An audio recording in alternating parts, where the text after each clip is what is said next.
How's everyone doing? I don't need these on just yet. I can put those down. Atlanta shooting. We're gonna go over all sorts of stuff. Might have people call in. Don't know yet. It's gonna be good. Oh, the viewers is back down to 0. Oh wait, it's all good.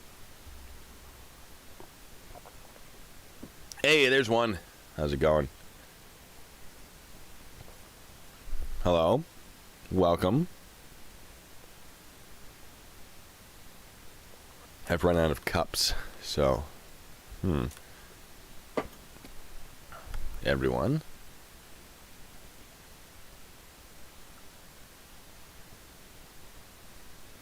We'll wait for people to trickle in real quick.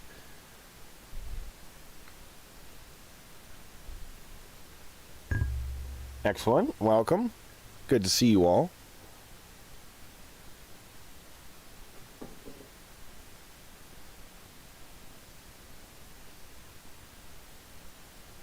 How's it going? Haven't been to Philly in a while. I've been to Philly. Not in a long time. Maybe. What's the other city around there?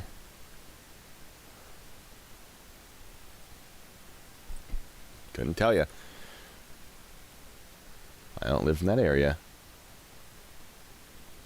Hold on, I'm gonna look it up.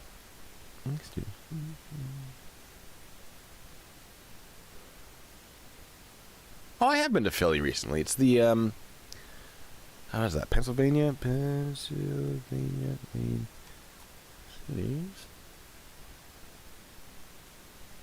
I'm thinking of Pittsburgh. That's what I'm thinking of.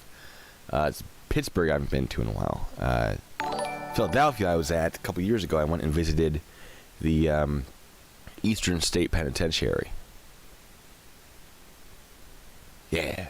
Houston, I hear good things. Never been. Milwaukee, I've been to Milwaukee. I love Milwaukee.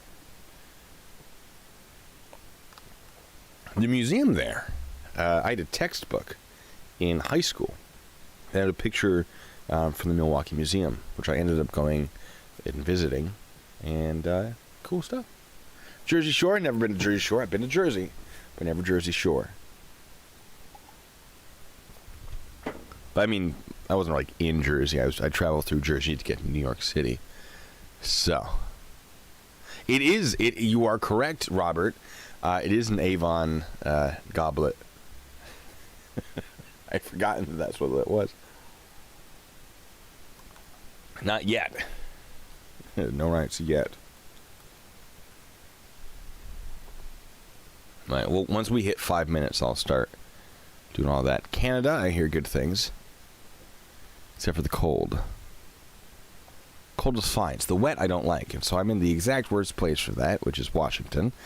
I like a nice warm rain, but the cold rain, not so much. I think it's mostly because being stationed here with the military, you have to do PT, physical training, in the morning. And so during the winter months, it's a constant cold, wet drizzle. And waking up at 5:30 in the morning to go meet up outside at 6, and then exercise at 6:30, it gets pretty brutal. Kind of hated it. I'd be okay with never dealing with that again.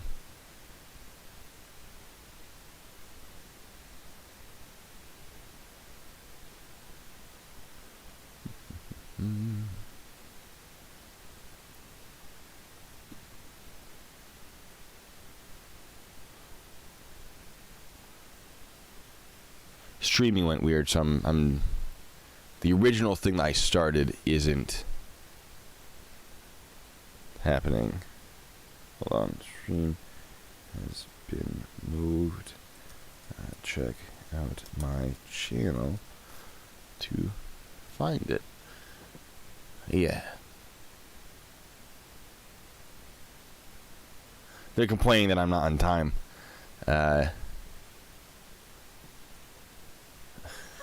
But the problem is, my streaming software was being stupid. It wasn't recognizing my camera.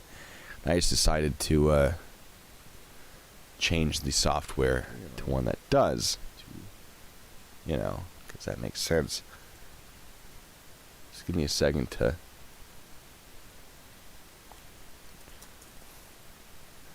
get them over.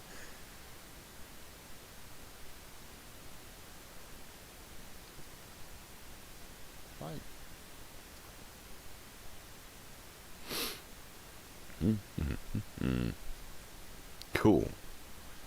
Alright, they should be trickling in. Yes, they have. Put in this. Oh my god, you guys are so needy.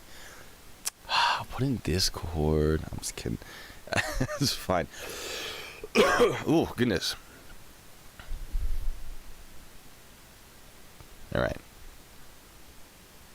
Alright, what did I miss? Did Jeremy DeWitt ever make bail? I think so. I think he's still just waiting on court cases.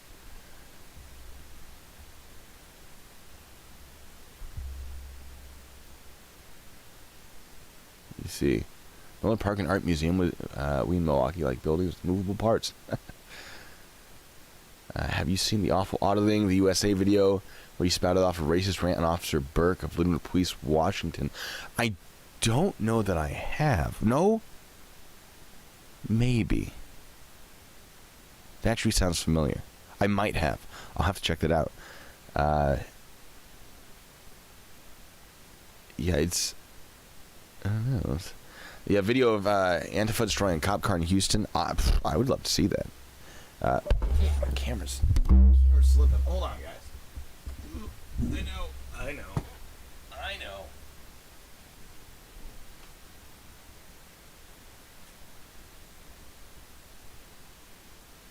Maybe? All right. Back to normal. So it's Irish. Irish? I pronounced it wrong. What is... Stop that. Come on. Hold on, folks. Technical difficulties. Alright. Probably have to adjust that.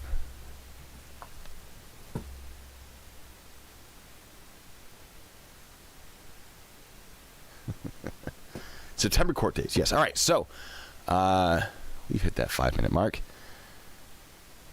Let's talk about this. So, I want to do something special. For those of you who watched my last live stream, which is yesterday, you know I'm saving up for a police lantern for my shake and bacon ghost hunting videos. So, I was thinking of making this a bit of a sort of fundraising video for that. So, if you want to call in, you'll get 10 minutes. And there will be a little timer right up there. Yeah, that's it. And you'll get 10 minutes. And if you want more time, you can donate $1 and we'll add a minute. If you are listening to someone talk and you think they're rambling, you can donate $2 and you can reduce their time by a minute. Or you can just donate all you want. I don't want to make people pay to call in. I think that... I want to hear what you guys have to say. But if you guys think that's a good idea, I don't know. I don't know how all this works. I'm not great at trying to get people to pay me money because I feel bad about it. I don't want to charge you guys for what I do. So, just reading your comments there. If you think that's a good idea, or you have better ideas, yeah, it's all about money. Well, you know, I don't make that much money off this channel, and I want to make this as fun for you guys as possible. And I'd rather not use all the money I make in my real job. So, you know, they should make them pay for extra time. Yeah, but they actually have money. See. They wouldn't have a problem with that. So let's start. We're gonna watch the footage with the body cam and all of that, and it might be a little graphic for some of you. 5 minutes? You think 5 minutes is better? 5 minutes might be better. But let's watch that video. And I'll pause it and tell you guys what I think as it's happening. I haven't watched the full video. I've only seen parts of the beginning, skimmed through the middle bit, and then the shooting part. So some of this is going to be a lot of me rambling because I haven't really put things together. So let's do this. And yes, that's the one. Oof, ow. Okay. Yes, this video contains content some may find disturbing. So what we have here, before I even start, they got called to an incident where they're at a Wendy's. Some of you in the chat were talking about that. And there's a person in a truck or a vehicle that was in the drive-through lane, and they had fallen asleep. So police got called because that's a pretty standard thing to want the police for, is someone asleep in a vehicle. They show up to the guy, they're like, hey man, are you okay? He's like, yeah, I'm fine. So they go, hey, can you pull into this parking space?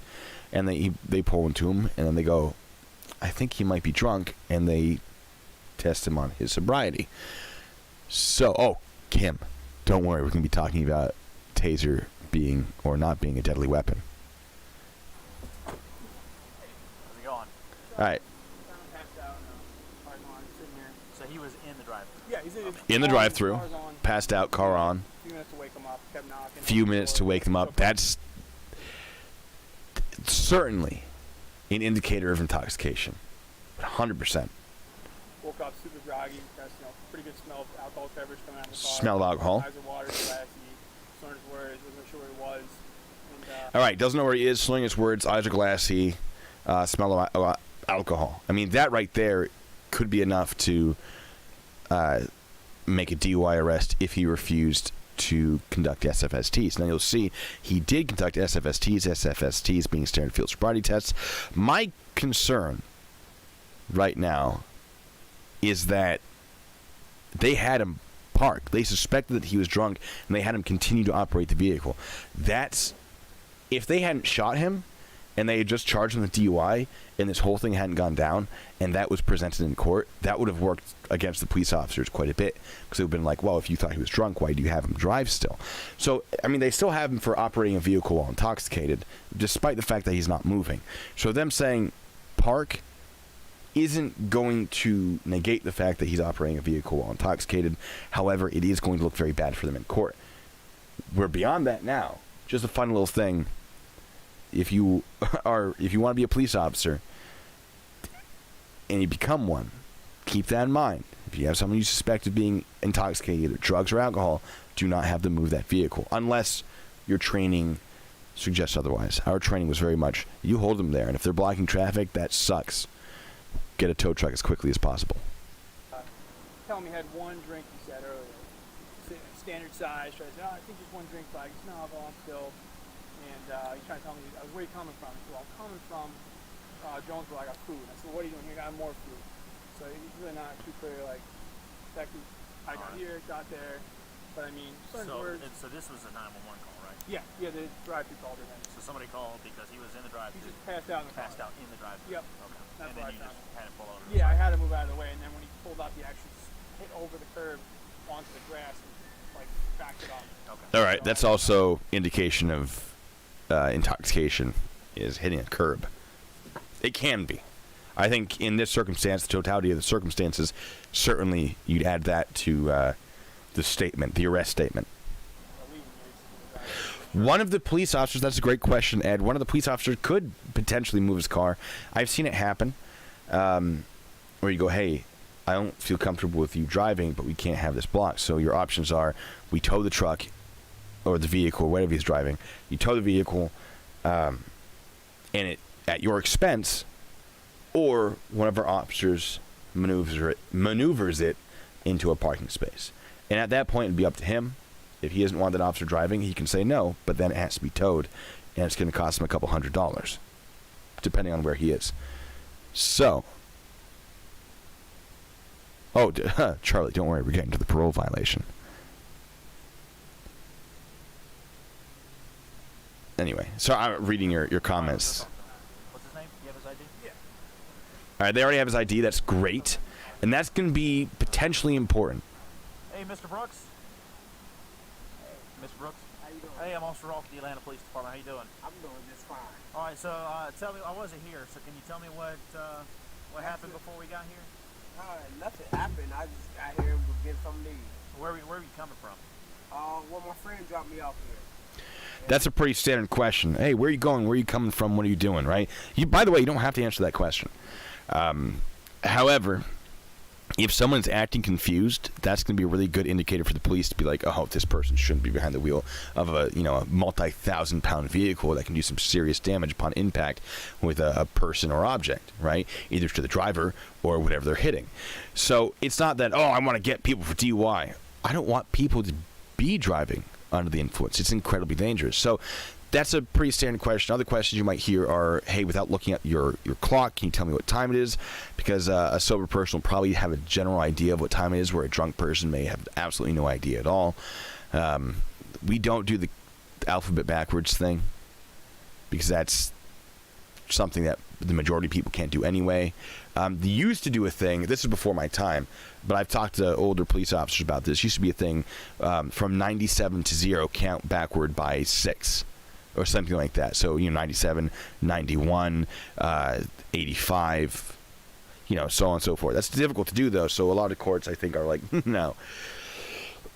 So,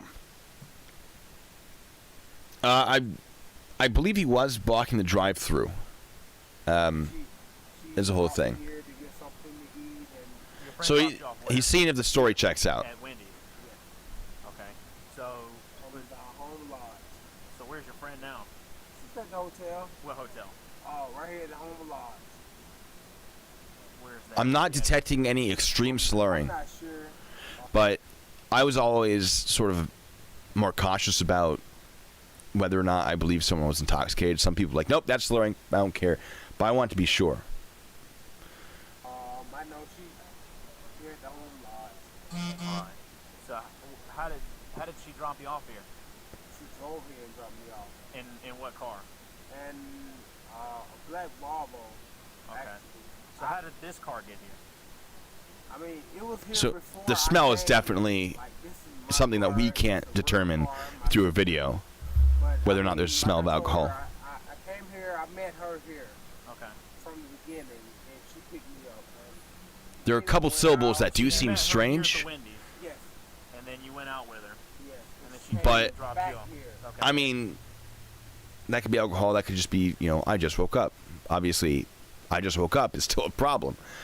But, yeah, I don't... Oh, sorry. Let me up the video for you guys. Yeah, I don't think he was You know, I super mean, intoxicated. Like I told her, I'm gonna say, hey, babe, I just want a burger or I want fries. She said, hey, no problem. I'll take you there. All right. You get your fries and you come back to the hotel. Okay. No So- problem. The Yeah, there's reason why we're- there's some vowels that are elongated, oddly, in a manner that I wouldn't believe to be consistent with an Atlanta accent. So there are definitely small indicators. I think when he had just woken up, it probably would have been stronger. But this is definitely would be grounds to be like, hey, are you blowing into this device? Do you want to do SFSTs? That sort of thing. Here is because somebody called 911 because you were asleep behind the wheel while you were in the drive-thru, right? You recall That's that? the biggest indicator is you're don't. asleep I don't. in a You don't drive-through. recall that? You don't recall just minutes ago where you were passed out behind the wheel in the drive-thru? You don't recall that at all? Absolutely, I don't. Complete blur. I wasn't driving. Like I said, I Oh. just dreamed. A little bit of my, slurring girlfriend, there. She probably was sleeping, but like I said, babe, I want French fries. So and far as I'm soda." aware, you're the only person that's been seen in this vehicle. All right, there's the slurring. And you've been in the driver's seat the whole time. So how did the car get into the drive-thru line with you behind the wheel? She drove here. I Okay. said, babe, I'm drinking. In a black car. In a Oh! black. All right. So that's a problem. Babe, I've been drinking. I think he admitted to having a single drink already. But if he's had enough alcohol that he's having someone else drive him, that's a problem right there. Now, I'm obviously, we know what happens at the end. And some people might be watching this and thinking, why are you talking about this? It doesn't matter. They shot the dude. But I want to give you an idea of how I would be processing this. having been law He drove enforcement. here. I Okay. said, babe, I'm drinking. In a black car. So, I'm seeing in the chat that it gets worse. The story gets worse. So it might have been the adrenaline of the police knocking on the door that sobered him up, or gave him the appearance of being more sober for a moment. In the black Volvo. And you got into your car. I said, hey, you know what? No problem. I'll just meet you at the hotel. Okay. And she said, All right. hey, get out. Hold on. So after she drops you His off story's here not making sense. in her black car, your car was parked where? Here. Okay. So how did your car get from here to the drive-through line? I never moved. Well, that's no. All right. I mean, they called the police there. The Wendy's called the police there because he was in the drive-through. So that can't be right. So how did it get there? It never did get there. I told you I was in her car. Well, we've got a 911 call of people reporting a guy passed out behind All right, the wheel. I'm hearing the in story a line. little better. This I'm officer looking gets here for some and sees you. Everything's on odd camera. body Sees you. movement. In I can't see his eyeballs well enough to really get an idea of that. the line. Here in the line. In the Well, line. I wasn't in the line. Did I pull you over in the line? Well, you you walked up, you had to wake up, man. You didn't pull him right over. here? No, it was there. I had to wake up. Well, look, Then he went back to sleep, and I had to wake up again. like I said, I'm sorry if Your Honor, I just got something to eat. I went to visit my mother's gravesite. I'm not causing any problems. Well, we got to make sure that that's you're not safe to a car operate that's the going to vehicle. drive Now, itself. Do you know where you are? Yeah, absolutely. Where I'm are in you? Forest Park, Old Dixie Highway. Old Dixie Highway in The Forest Park? Home Lodge is there, right here. Right. Subway. What's up? Okay. So it's a Subway right here. I'm cool. Like I said, I could. So you think that you're in Forest Park right now? I'm on Old Dixie Highway, Clayton County. Right. Yeah, I No, tell you're you. not. Well, All right, so he doesn't know where he is. It's a strong indicator. I promise you, if he's been drinking, he's been talking enough that you're going to smell it. So there's this great video, I brought it up before, of these two attorneys, or people pretending to be attorneys, saying, it's Shut the F Up Friday. If you've seen it, you know what I'm talking about. And they're saying, like, you don't need to say anything. You don't need to, you give them your ID. It's Shut the F Up Friday. Obviously, they're actually swearing, but I try to keep my, we're looking at a man who's about to be shot, but I'm not going to swear, which doesn't make sense. It's, I'm going to tell you right now, I'm not going to advise driving intoxicated, but in the interest, because I want people to know their rights, right? I'm a huge advocate. I'm not going to be like, I'm not going to tell you your rights so I can make my job easier. I didn't do that when I was a police officer. I'm not going to do it now. You don't have to have your window all the way down. You just, enough to communicate and to pass paperwork through. You do have to get out of the vehicle if they ask. You don't have to answer any questions.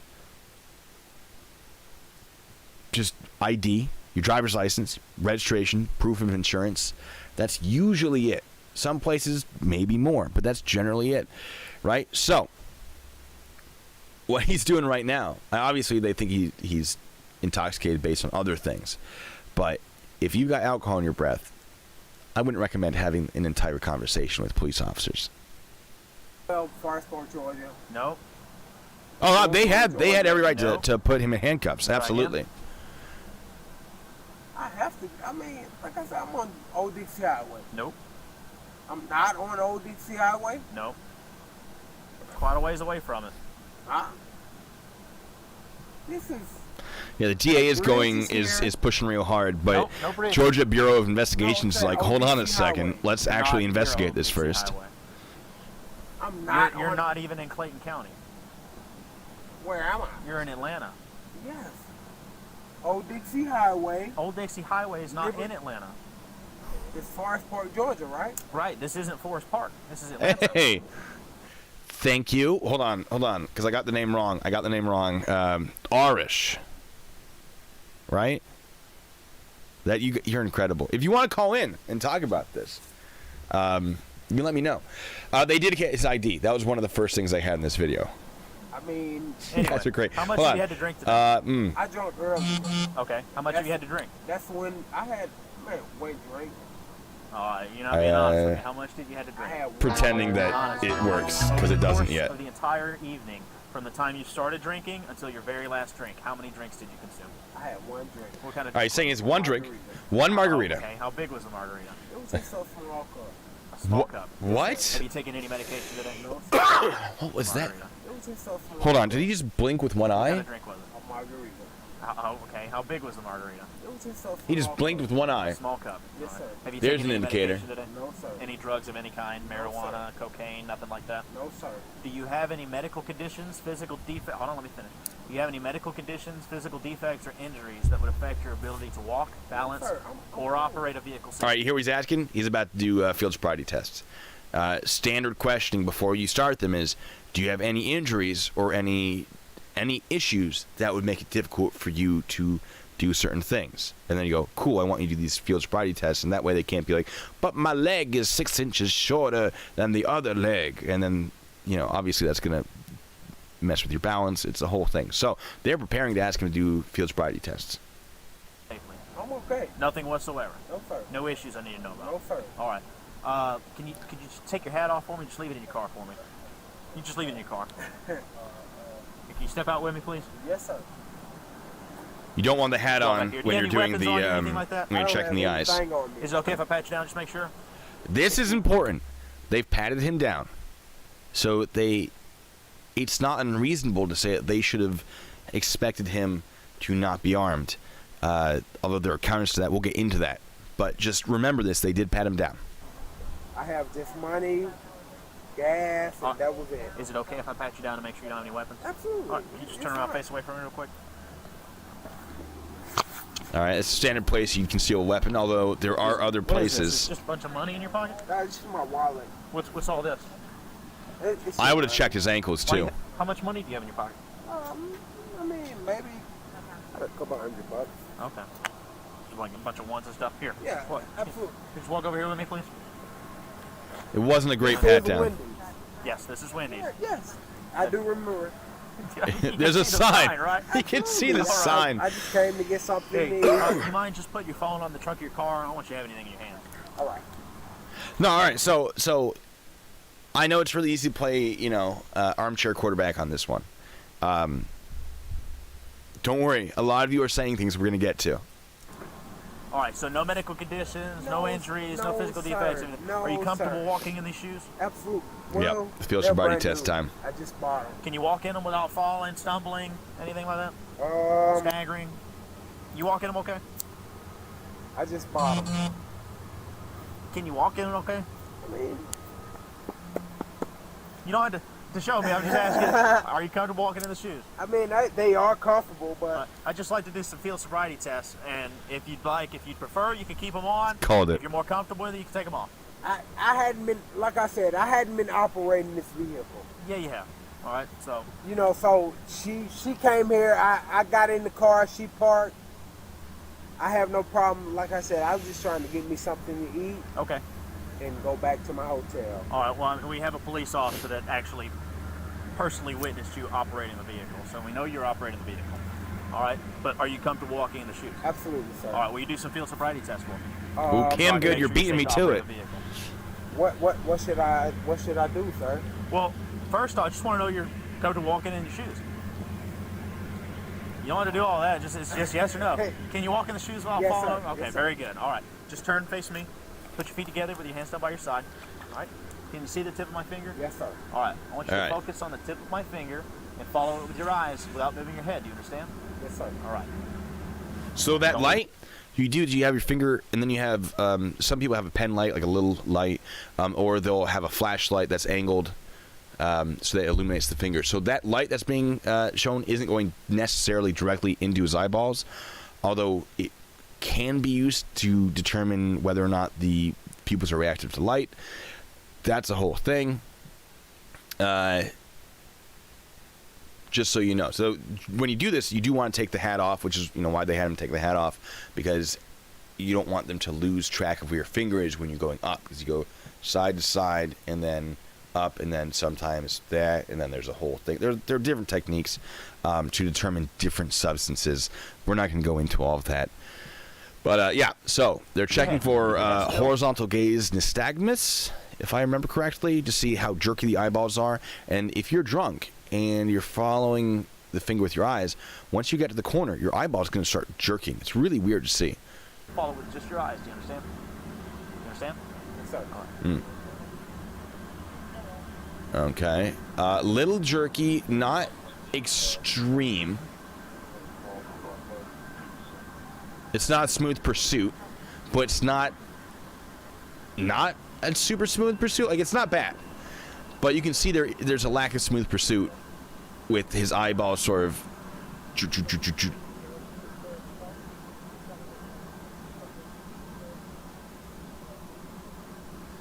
Yeah, someone bring in Jeremy DeWitt. He could have handled this.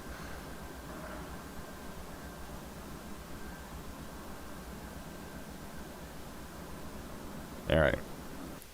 So it's not bad. I think they're doing up and down now. It's long-ish. I want to have time to really discuss this. All right, they're still doing. You want to do it multiple times. You do it as many times as it takes to really get a good idea, right? So there's nothing wrong with them doing it a lot.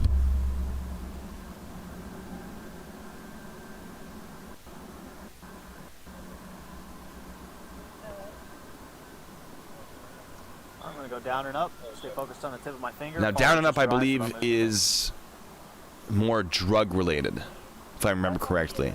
So side to side will detect alcohol pretty well. Up and down is better for certain types of drugs. And then the spiral is good for marijuana testing because your eyes will, like, track it differently. All right. Back up a little bit. Can you stand where my line I is? was never technically trained on the spiral one. And then just face my car there. All right. Stand with your feet together. Hands down by your side.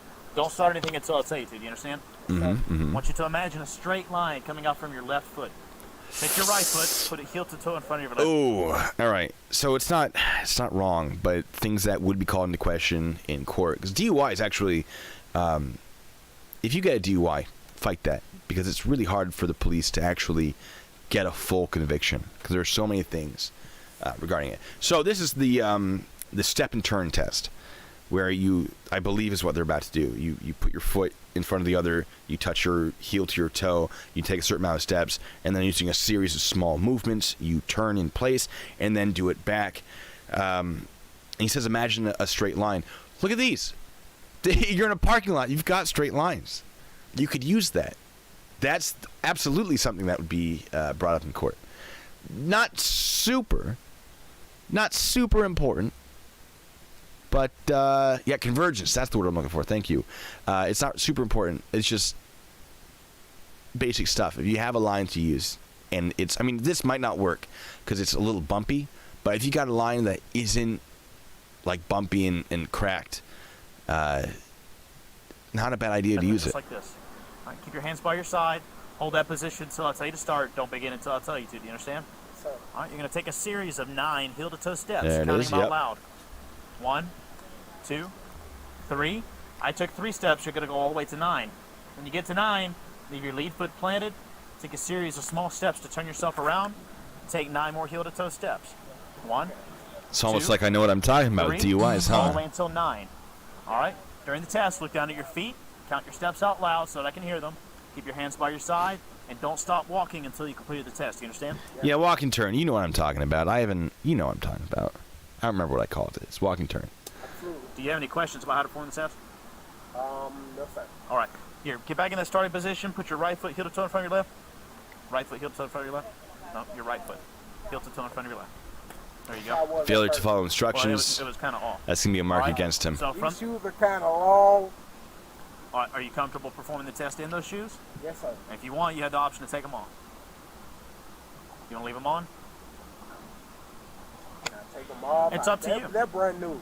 It's up to you. You can leave them on, or you can take them off. Whatever you're most comfortable with. I'm not sure. I'm brand Well, I'm new. not sure. I can't make. They're brand new, sir. I just put them on. Okay, I haven't even drove in them or anything. But it's up to you. Whether you want. All right, you want to do it with them on? yes, All right. If you understand all the instructions, you have no questions. Go ahead and begin whenever you're ready. you said repeat that again for me for the sobriety. You want me to demonstrate it again? Yes, sir. All right. Hold that position. Don't begin until I tell you to. Watch me while I demonstrate. Okay? Keep your hands by your side. All right, we're gonna Leave your skip steps. forward because I want to While see you're him doing that, walk. look down at your feet. Do the test. You understand? Start with my You're going to start in that starting position when you're right on the test. All right. 3, So he's not looking down. He's supposed to be looking down at his feet. He did not turn in a series of small steps. Hold on. He did not take 9 steps. Incorrect number of steps. 9, Oh, you can hear them saying it. Why do I even bother? turn around, Incorrect number of steps. 9, So he's narrating it so that his body cam picks it up. You saw him miss his heel. 4, 5, I had to do it on a piece of paper and write notes while watching it, which made it difficult. And improper turn. All right.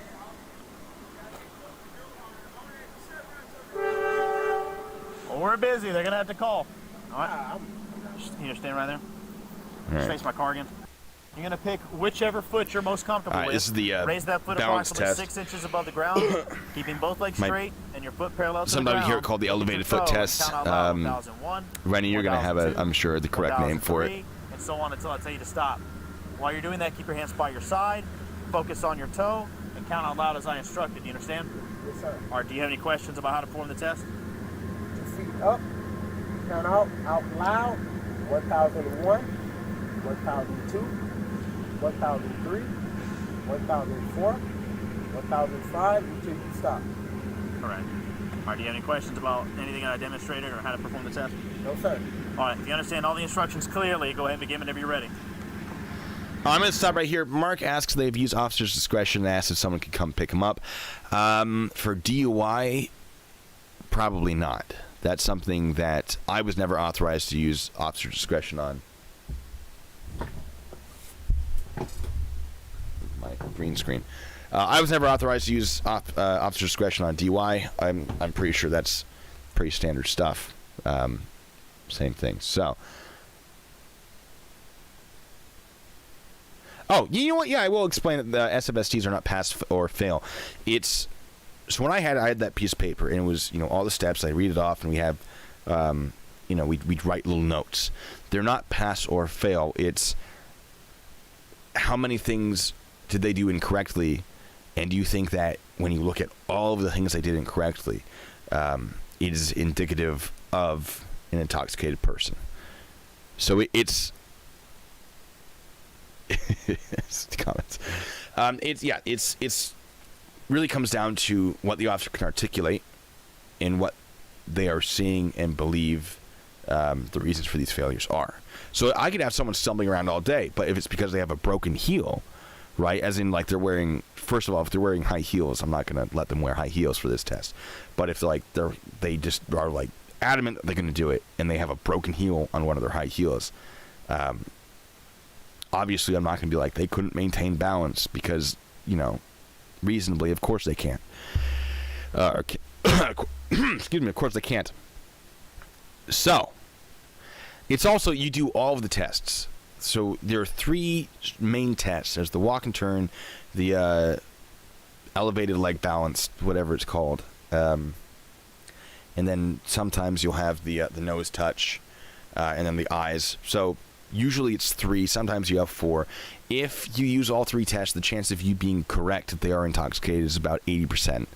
77, 80%, something like that. Look, it's been a while since I've done a DUI, so I don't have all the numbers and the names correct, but I do remember what it looks like when someone is drunk. 1001, 1002. All right, his toe's not pointed. I don't know if they told him to point his toe. We would have them point the toe. This way. Yep, he's struggling to stay upright. 1006, Now, a little bit of swing, that I would not have marked that. 1008, But if they have to put their foot back down, I'm putting a little note in. 1011, 1012. He's doing all right. 2014, 2016. Hold on. 2014, 2016. Went from 14 to 16. That's a problem. Touches the ground. 2016, Alright, you stop. 2017. Yeah, they had what they needed. All right, there's a little bit of swaying. I wouldn't consider it certainly not on its own, that amount of swaying. But the fact that he failed to count properly, and he didn't follow the instructions, that's going to work against him. All right. On a scale from 1 to 10, with 1 being completely sober and 10 being very impaired, how do you feel right now? I feel kind of good, sir. I think based on what I've seen, I'd feel comfortable I'm arresting him for knowledgeable DUI of based everything on going on, and he was asleep. like I He said, didn't know I where he mean, was. He didn't remember falling asleep. I just came to He do got something, some of those tests were a little you iffy, know, and I don't have think he's people highly verify. intoxicated. They made their own. but I think at the very least, this is someone who was more drunk and might be sort of coming down off of that alcohol. But yeah, I'd definitely be like, hey, blow into this device, Order. and we'll see that in a moment, I believe. With 1 being completely sober and 10 being very impaired, how do you feel? I'm 10. I'm very impaired. You feel very What? impaired? Absolutely, I'm okay. I can do whatever. Like I said, I can. All right, you just said he's a 10. On a scale from 1 to 10. What you think it means. So, 1 being completely sober, haven't drank anything, and 10 being hammered drunk. How do you feel? I'm one. On a scale from 1 to 10. There he goes. You He's feel a 1. completely sober. Like I said, I just woke up. You don't feel the effects of the alcohol that you had whatsoever. Absolutely not. Not at all. I can make it. I can make it wherever I need to be. I'm right here. Like I said, I'm home lodge, sir. The home lodge isn't close to here. It's right behind the home lodge right here, ain't it? Where do you think you are right now? I'm on Old Dixie Highway. You're not on Old Dixie Highway. Well, I'm not on Old Dixie What Highway. city do you but think you're in? She brought me here. Still a problem. He doesn't know where he is. Yes, the handheld breathalyzer, the PBTs, or preliminary breath test, is not admissible in court, but it is enough to help establish probable cause or reasonable suspicion. With all of the totality of everything, you get probable cause, you bring them to the station, and then you hook them up to the breathalyzer, which is like the machine, and that thing is very accurate, and that is admissible in court. Or a blood test. Saying that I've had people... We had a guy... I'm going to tell you a story real quick, because this is our mega stream, so this is going to be going on for a while. I can tell a story. I had a guy, DUI. He refused to blow into the device at the station, so which means his license, at the moment he says, I'm not blowing into that, is suspended for 1 year. Regardless of whether or not we get him guilty for DUI, his license is suspended for 1 year. And then this was also on a military base, so he can't drive on a military base, any military base, for 5 years unless he fights that, which is doable. He's I'm not blowing into this. I'm not blowing into this. No. And I'm like, all right, cool. You're not blowing into this. And I went to my sergeant, went, he's not blowing. And they went, well, did you ask him if he wanted to take a blood test? And I went, no, I did not ask him if he wanted to take a blood test. So I went back in there. I'm like, hey, man, I know you don't want to blow into this device, but do you want to have your blood tested to find out your alcohol content? Or something I said to him. And he goes, yeah, I'll do that. Like, you idiot. You've already gotten your license suspended. But now you're like, yeah, he was definitely drunk. Like, he was clearly drunk. He went, yeah, I'll take a blood test. And I got questioned pretty hard about that in the DUI case. Because, like, why, how did you get him to, do a blood test? There's no way this man would have agreed to do it, right? You obviously, threatened him or something. I went, no.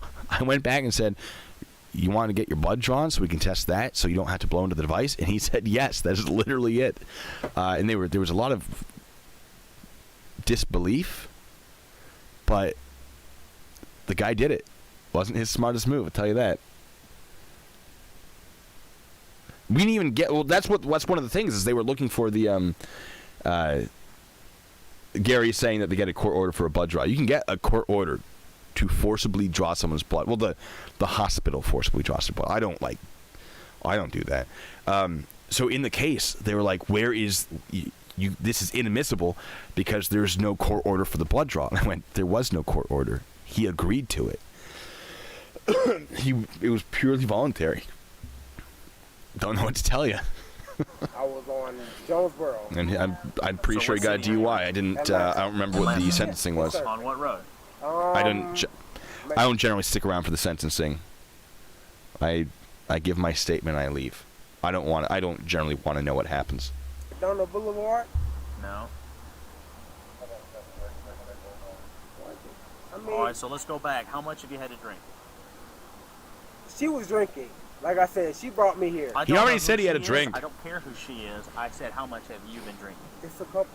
That's one. I had 1.5. That was it. You know, I'll answer that question. What happens if they blow a 0 or 0.0799999? Well, the device only does, I think, 2 decimal places. So if it rounds up, you're over the legal limit. If it's 0.79 or 0.79, you're okay, technically. Now, I'm still going to be like, look, I don't want you driving, because if your blood alcohol content is rising, you're looking for trouble. So what I want to do is not charge you with DUI, but get you a ride home somehow, right? Because I'm not interested in arresting people. I'm interested in keeping people safe. However, here in Washington State, we have 2 DUI laws. One is 0.08 is above the legal limit of blood alcohol content. And then there's also one where if you exhibit behaviors that indicate that you are too impaired to drive, you can still be charged with a DUI. There are 2 different types. There's driving while intoxicated and then driving under the influence are considered 2 separate things, if I remember correctly. I'd have to look into that. But Washington State has... It sort of covers itself on that. It's like, well, if your blood alcohol content isn't high enough, but you are clearly too intoxicated to drive a vehicle for whatever reason, we can still get you. So, is it a couple, or is it 1, or is it 1.5? When I got to the half, I put it away. I said, babe, let's go. I feel, I need to make it home. So and 1.5 drinks. Yes, sir. All right, so he's Of what? confirming 1.5 drinks. It was just a daiquiri. A daiquiri. You said margarita 1.5 before. daiquiris. Yeah. Is a daiquiri a margarita? I honestly don't It know. was just a daiquiri. A daiquiri. But, Nothing else. nothing else. Only a daiquiri. Only. You haven't had a margarita or anything? No. It was just a, Windows 3.1. like That's the, awful. the green little daiquiri thingy. But like I said, if I cause any, I never intend to, bring anybody into problem. I just wanted me a burger. So, but no margaritas at all today. No, it's just a daiquiri. Just a daiquiri. Yes. They're asking because his story's And changing, white. Right. And you didn't, and you haven't drove your vehicle at all. which is an indicator that he has had more alcohol, and he's just trying to downplay it by saying, no, I only had this. And then he's forgotten what he said last time, and he's like, oh, I only had this.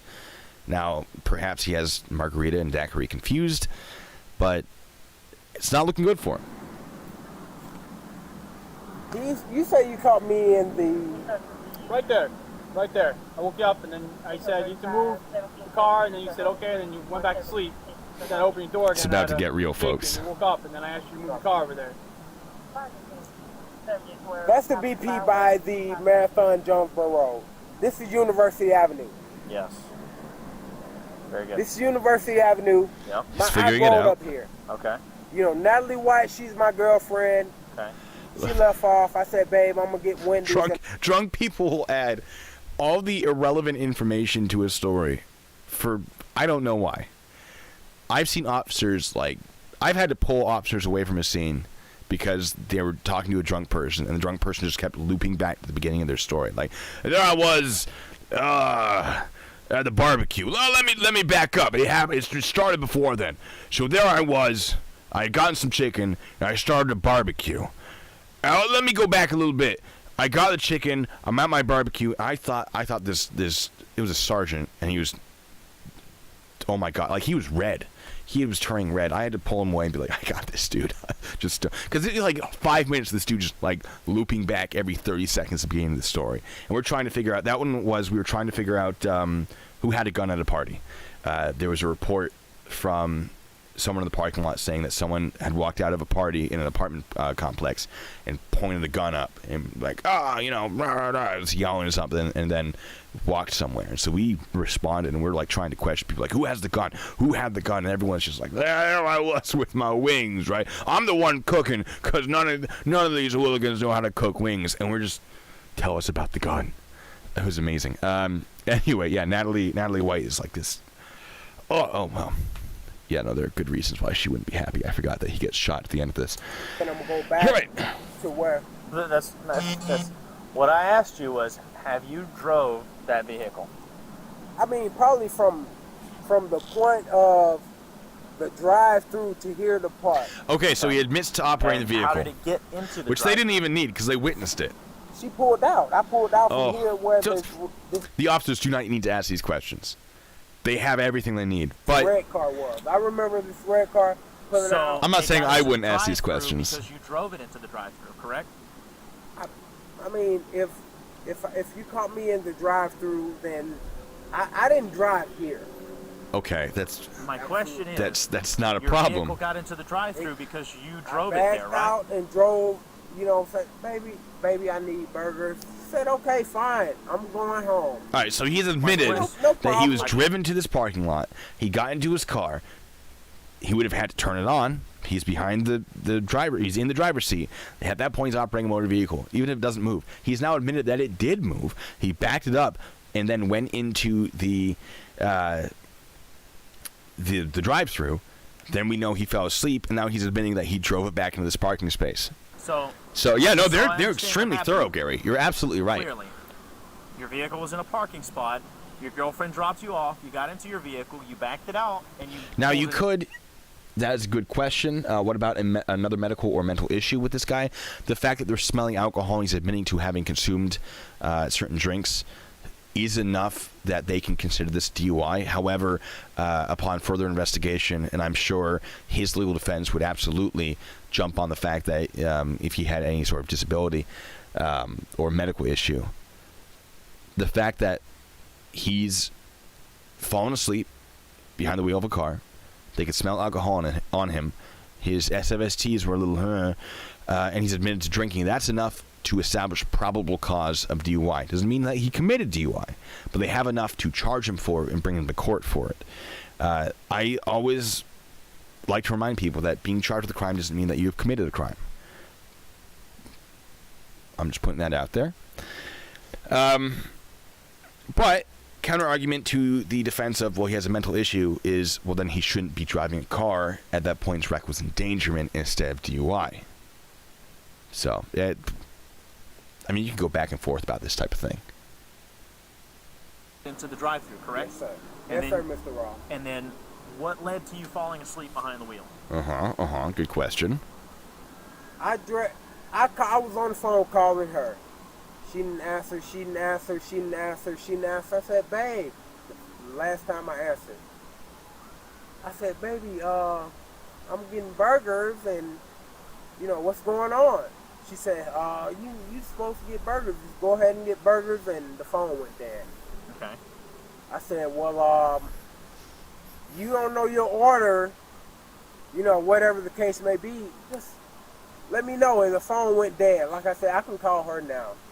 Natalie White. She stays right down the road. I have a parking spot right down the street here. Okay.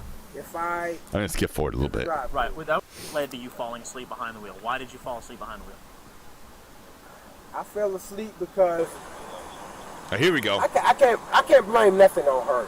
It was my decision. I said, hey, if she can't get her order together, and you know I'm not feeling uptight right now, I should park right here. Go to sleep. I'm not feeling, I'm just not feeling right. What do you mean you're not feeling right? Like I Do you said, think maybe that you had too much to drink and you realized that you shouldn't drive, so you parked? I mean, Would that be accurate to say? yes, sir, Mr. Roth, yes. All right, Oof. so your girlfriend dropped you off, you got into the car, I you backed pulled out, up you and pulled called up, her. and you're like, damn, I'm too drunk to drive. And so you pull back into the parking spot and park, I right? call her like, babe. Oh, is that accurate? I don't know. If it's a couple moments I got on the phone with her. Yeah. I'm like, babe, hey, damn, you want number one or number two, or But she's like, would "Babe." you agree? you take care of that. You're a man. You figure out what we're gonna eat tonight. All right, let's move past that. Would you agree that you've had too much to drink to drive? I mean, I can focus, Mr. Ross. I can focus. Would you agree that you've had too much to drink to drive? I haven't had, to the point where I can't focus. Okay. I was a little tired of hetero day because we just came from North Do Carolina. you think that you're safe to operate a vehicle right Absolutely, Mr. Ross. now? And how much have you had to drink? I had 1.5 margaritas, Mr. Ross. 1.5 margaritas. So that's sir. margaritas instead of Margaritas. daiquiris. Yes. Have you had anything else today? Any other type of drink? No, sir. You haven't had any daiquiris? I haven't had no daiquiris. Hey, thank you, Darian. Thank you so much. Appreciate you guys. That's going to go towards my fancy shake and bacon ghost hunting lantern for the atmosphere. 1.5 little small cups of margarita, but Margarita. I'm up now. Y'all got me up with this. Got you up. I'm up now. So, Gary says he might have gotten this thrown out if he had a lawyer claim he wasn't Mirandized. Now, this conversation could have gotten thrown out, but they still have everything else. You have the fact that he fell asleep, the fact that he didn't do so hot in the SFSTs, the slurring, the smell of alcohol, the glazed eyes, all of that. That's still going to be admissible. What this could call into question is if they had made the arrest based on this information that he had said. DUIs, often you're not required to Mirandize someone if you're asking them how much they've had to drink and what happened. Also, the question, is he in police custody? I would say yes. The Mirandizing someone for a DUI is actually a little more complicated than in general. So potentially stuff could get thrown out, but I don't think it would matter too much. The only thing that would call into question is whether or not they use that information to make an arrest, and whether or not an arrest would have been made even without that information, which I think clearly we can see that it would have. Hey, will you take a preliminary breath test for me? What's that? It's a little handheld machine. I have you blow into it, and that lets me know if you're positive or negative for the presence of alcohol in your breath. I've been drinking. Okay. I do say that. Okay. But I'm only going a few minutes down the road. I got you. I'm just asking, will you take a preliminary breath test for me? I mean, I don't know what it is. I just said it's a little handheld machine. Lets me know if it's positive or negative for the presence of alcohol. That's part of my investigation. Right, being detained is an arrest. That's correct. The question is, I would consider him detained, but I'm sure someone would bring up, like, well, was he really detained? Was it a traffic stop? Did they have their lights on? Well, they did have their lights on. No, he was detained. I'm not even going to argue that because that would be a waste of my time. He was detained. But I can try to find... Well, let's look it up. Let's look it up.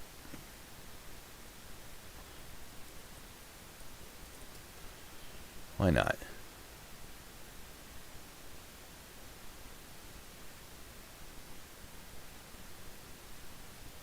All right, so Schaus law, or S-House law, I don't know.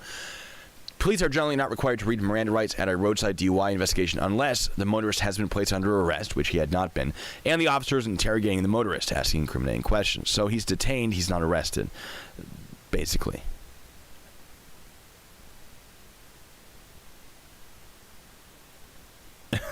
Yeah, you're right, Joe. He hasn't asked if he's being detained a million times. No. Drinking. I know, I can tell. That's just part of my investigation. But like I said, All right, we're gonna skip forward. Of anybody, I can walk my sister, lock the car up, and do everything that I need to do within the presence of you guys. I can just go home. I have my daughters there right now. My daughter's birthday was yesterday. All right. Hold on, Mr. Brooks. Will you take a preliminary breath test for me? It's yes or no. I don't want to refuse anything. It's yes or no. It's At that completely point, up to you. Yes, at that point, you clarify it's purely voluntary. If you want to, we'll do it. If you don't, you don't. Okay, just wait here while I grab it. All right, grabs the PBT. Make sure, man, you're safe to drive. That's all. I know, man. I just. All right. So you got in that little box. We had Make that sure, man, you're safe to exact drive, same that's box, I I'm know, sure. man. I just. You get a fresh tube out of a package. You stick that thing in there and turn the thing on. You scared me a little bit because you were sleeping in there, so that's why I was making sure you're okay. And then that's. I know. The You officer just talking to doing him is doing a your great job. job. You want to do that sort of thing. You want to talk to them like they're a person. It's going to keep things from escalating, hopefully. I would always do that. I'd have a conversation to, if we're waiting for something, we're passing the time. Sean, putting the banana out there. Thank you so much. Oh, you guys are great. Right, just take a Doesn't deep he have to be breath in. sober to be Knock over the mouthpiece Mirandized? go as hard as you can All right, till hold they on. stop. That's a great question.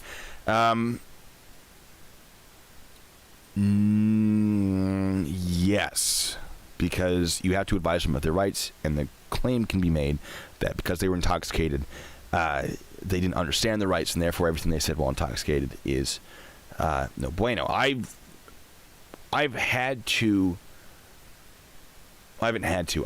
been in situations where I had someone in my interrogation room, and we found out they were intoxicated, and I had to be like, no, bring them in when they're sober.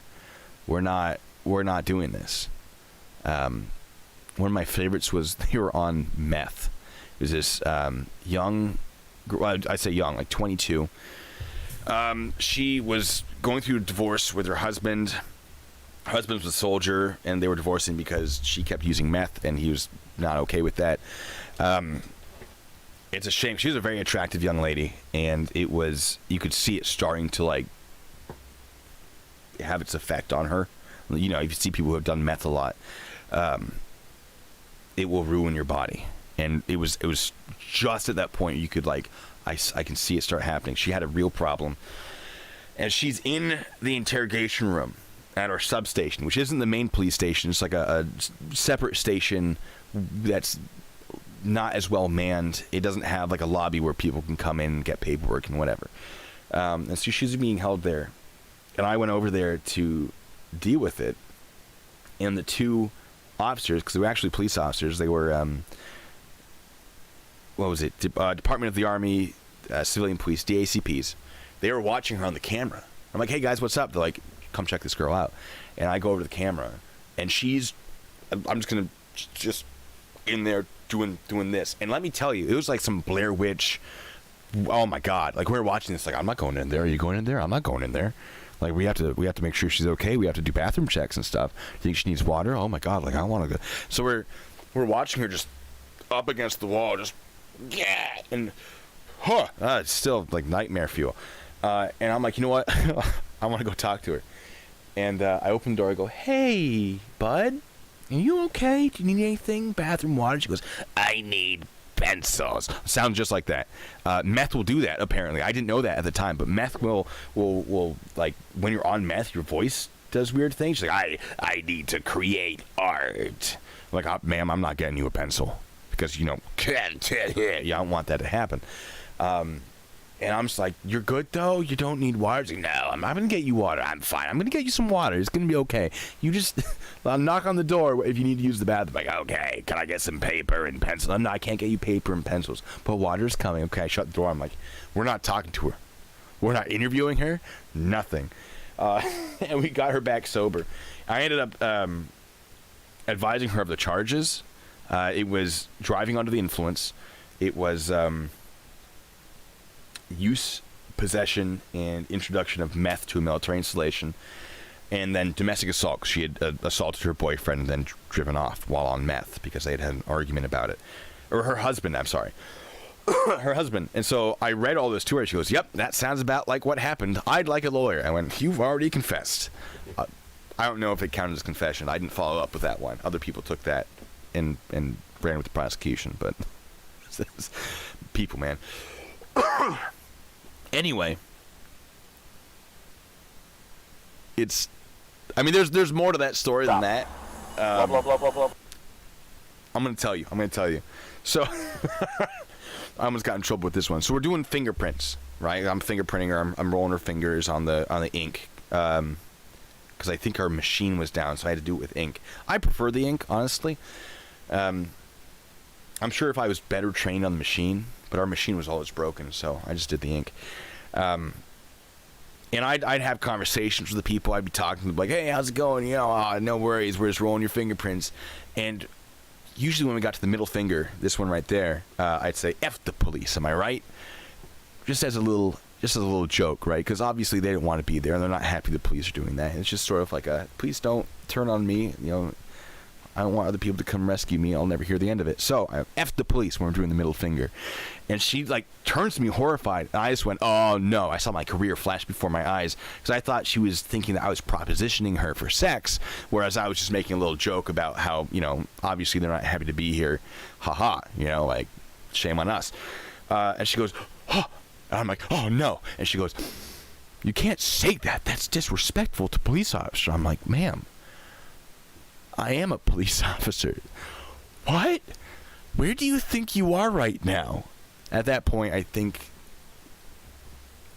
she may have still been a little bit on meth. But anyway, it was a whole thing. Moving on. We're going to go back to the real stream here. I just had a few drinks. That's it. How many? All right, so now he's at a few. 1.5. Like I said, I was into the second cup. I wasn't even. I told her, babe, let's go because I'm hungry. What kind of drinks did you have? I'm not sure. It's something she ordered. She said top shelf or .108. That is enough for a DUI arrest. It's not extreme, and we can see it's still pretty functional. But that's definitely more alcohol than you would want in the body while driving. But he's only traveling, right? We're not going to have this conversation.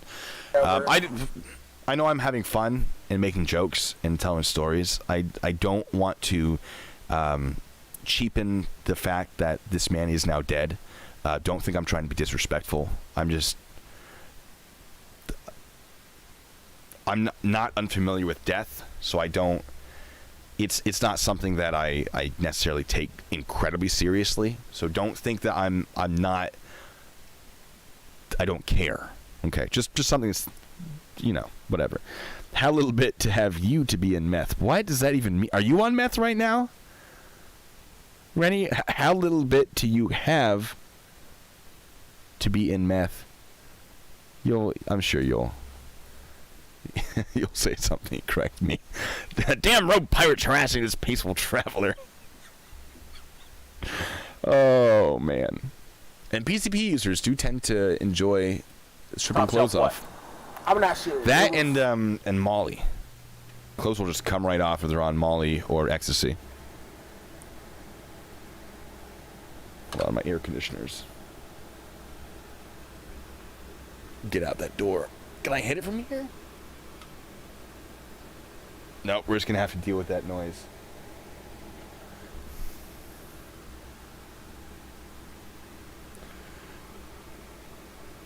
All right. Oh, that's the point. Got it. All right. Well, my air conditioner's on, so I'm sorry about the background noise. Usually it's just my computer noise, but whatever. All right.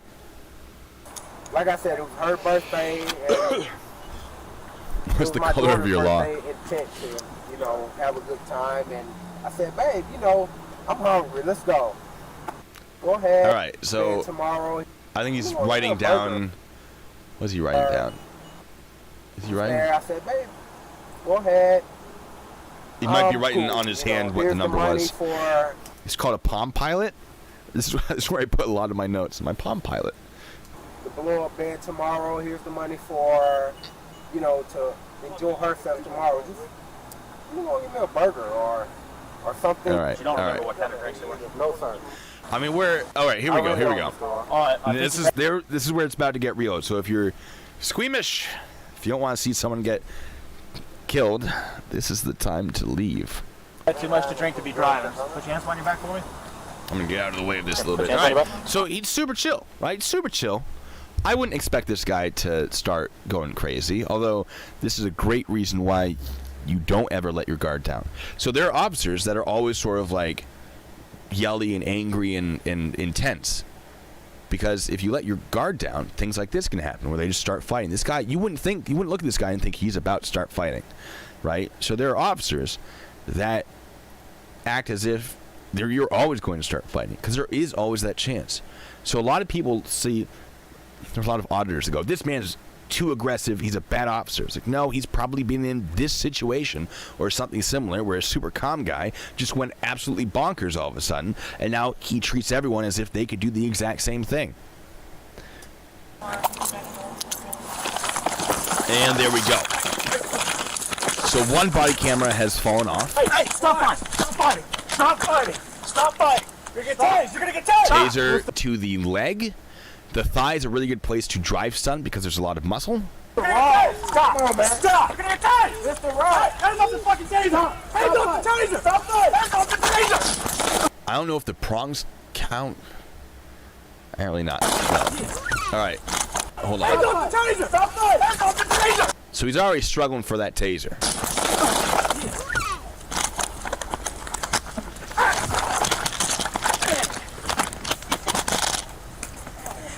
Stop fighting!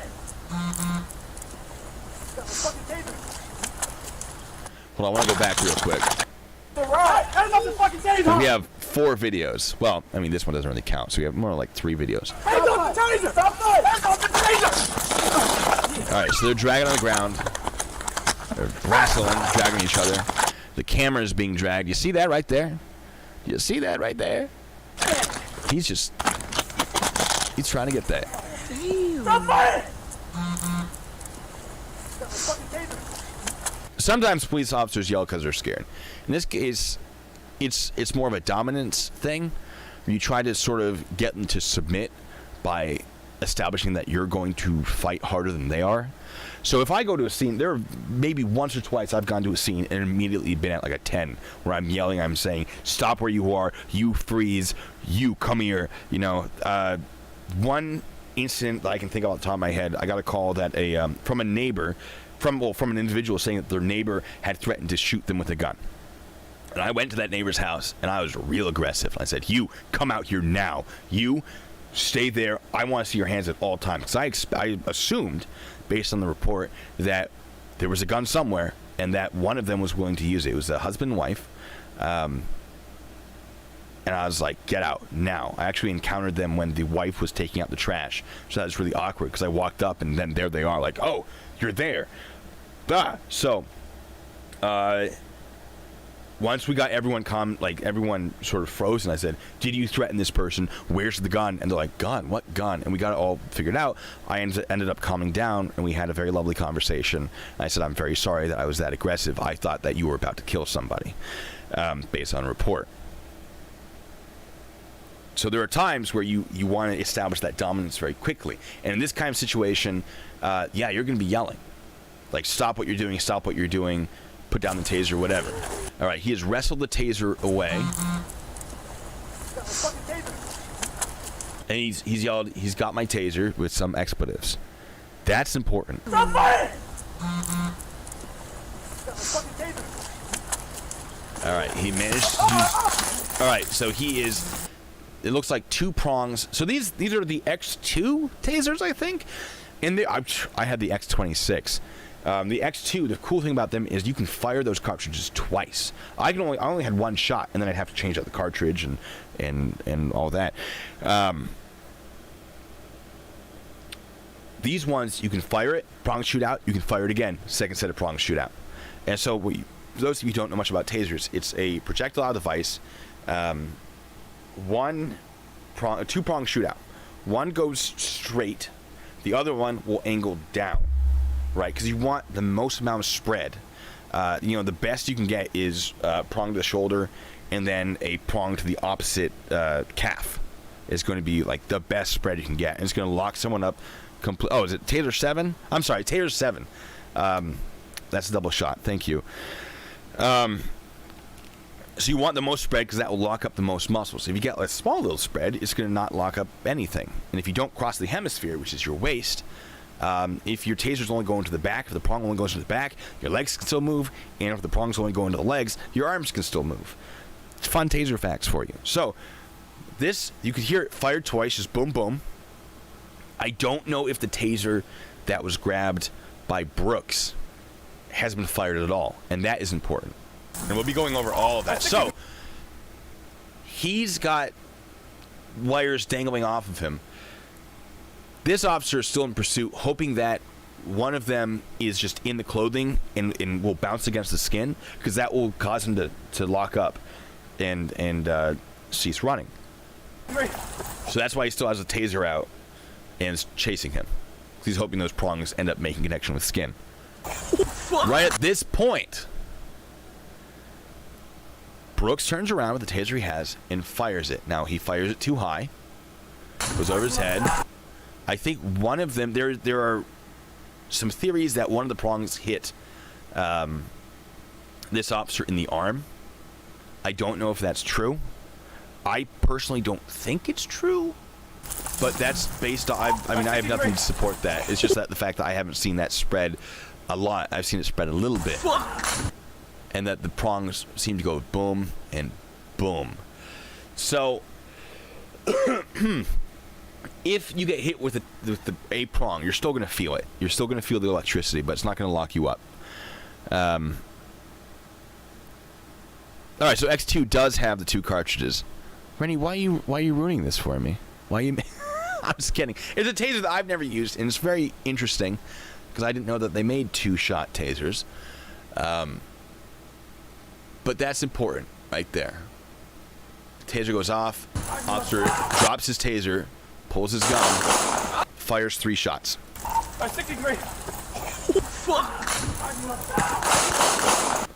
2 of those shots hit Brooks. 1 goes into a vehicle containing 3 people. So. Oh, okay, so it is the X2. Fat-fingered grocery putting away your person. Anyway, now Rennie's my mod. Don't worry, I don't actually think these things are better. So. Oh! Man is shot. Hey, bro, we got kids. And pay attention. Too much. All right, well, we're not going to go through all of this. We just saw it. All right, we are going to... Hold up. Here we go. That right there might be a kick. Now, it might be them just kicking the taser away, right? You can't see it. There might be a different video that hasn't been presented to the public where you can see where that foot hits. But that might just be a kick, him kicking the taser away, or it might be a kick to the body of Brooks. Car moves. Now we can see. Looks like they're handcuffing him. Come on, man. And there are concerns that they did not provide first aid in time, within a timely manner.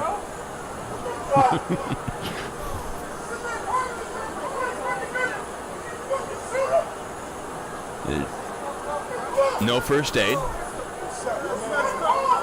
But that could be just them going, secure the scene, call it in, and then render first aid, right? So I'm trying to hit both points, and we're going to be going much more in depth into this in just a moment. But that kick, it could be them kicking the body, sure, but it could be them kicking the taser away.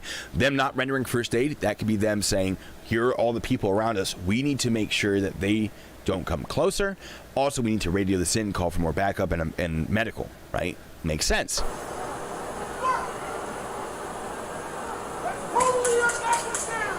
Man, that's messed up, man. And putting gloves on, of course, right? Like, you got to put gloves on.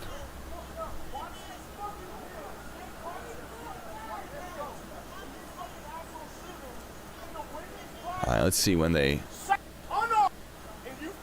And they're still not providing first aid. That's not going to look good. Unless they've already determined that he's dead, which is difficult to articulate in court without training to determine whether or not someone's dead. And you have someone with a medical bag show up. So, what could this mean? It could mean, oh, they just didn't want to treat him. Or it could mean they didn't want to leave the body. They didn't want to leave one officer alone because there are a lot of angry people yelling right now. So they said, someone else come here right now with a medical bag. We're going to stay by the body and make sure no one gets close to it. That's honestly what I think is happening, right? That's a long pause right there. But you got someone over here grabbing the trauma bag. They're not going to be able to treat a gunshot wound with what they got on them. Unless it's, a tourniquet, if it's a hit to the arm, sure, but to the torso, there's not much they're going to be able to do. And doing CPR is just going to start spurting blood out of there. So I think, honestly, what they're doing is they're standing sort of guard, making sure that these people who are yelling on the outskirts aren't going to come and be a problem. Because you don't want to leave one officer alone right there. Disgusting. Fucking disgusting, dude. We sat there, watched these fucking pigs harass him for 20 All right, there's a guy minutes. on the body cam. Remember how he's saying, all right, so he's saying they watched the pigs harass him for 20 minutes. That wasn't harassment. They were asking legitimate questions about his intoxication.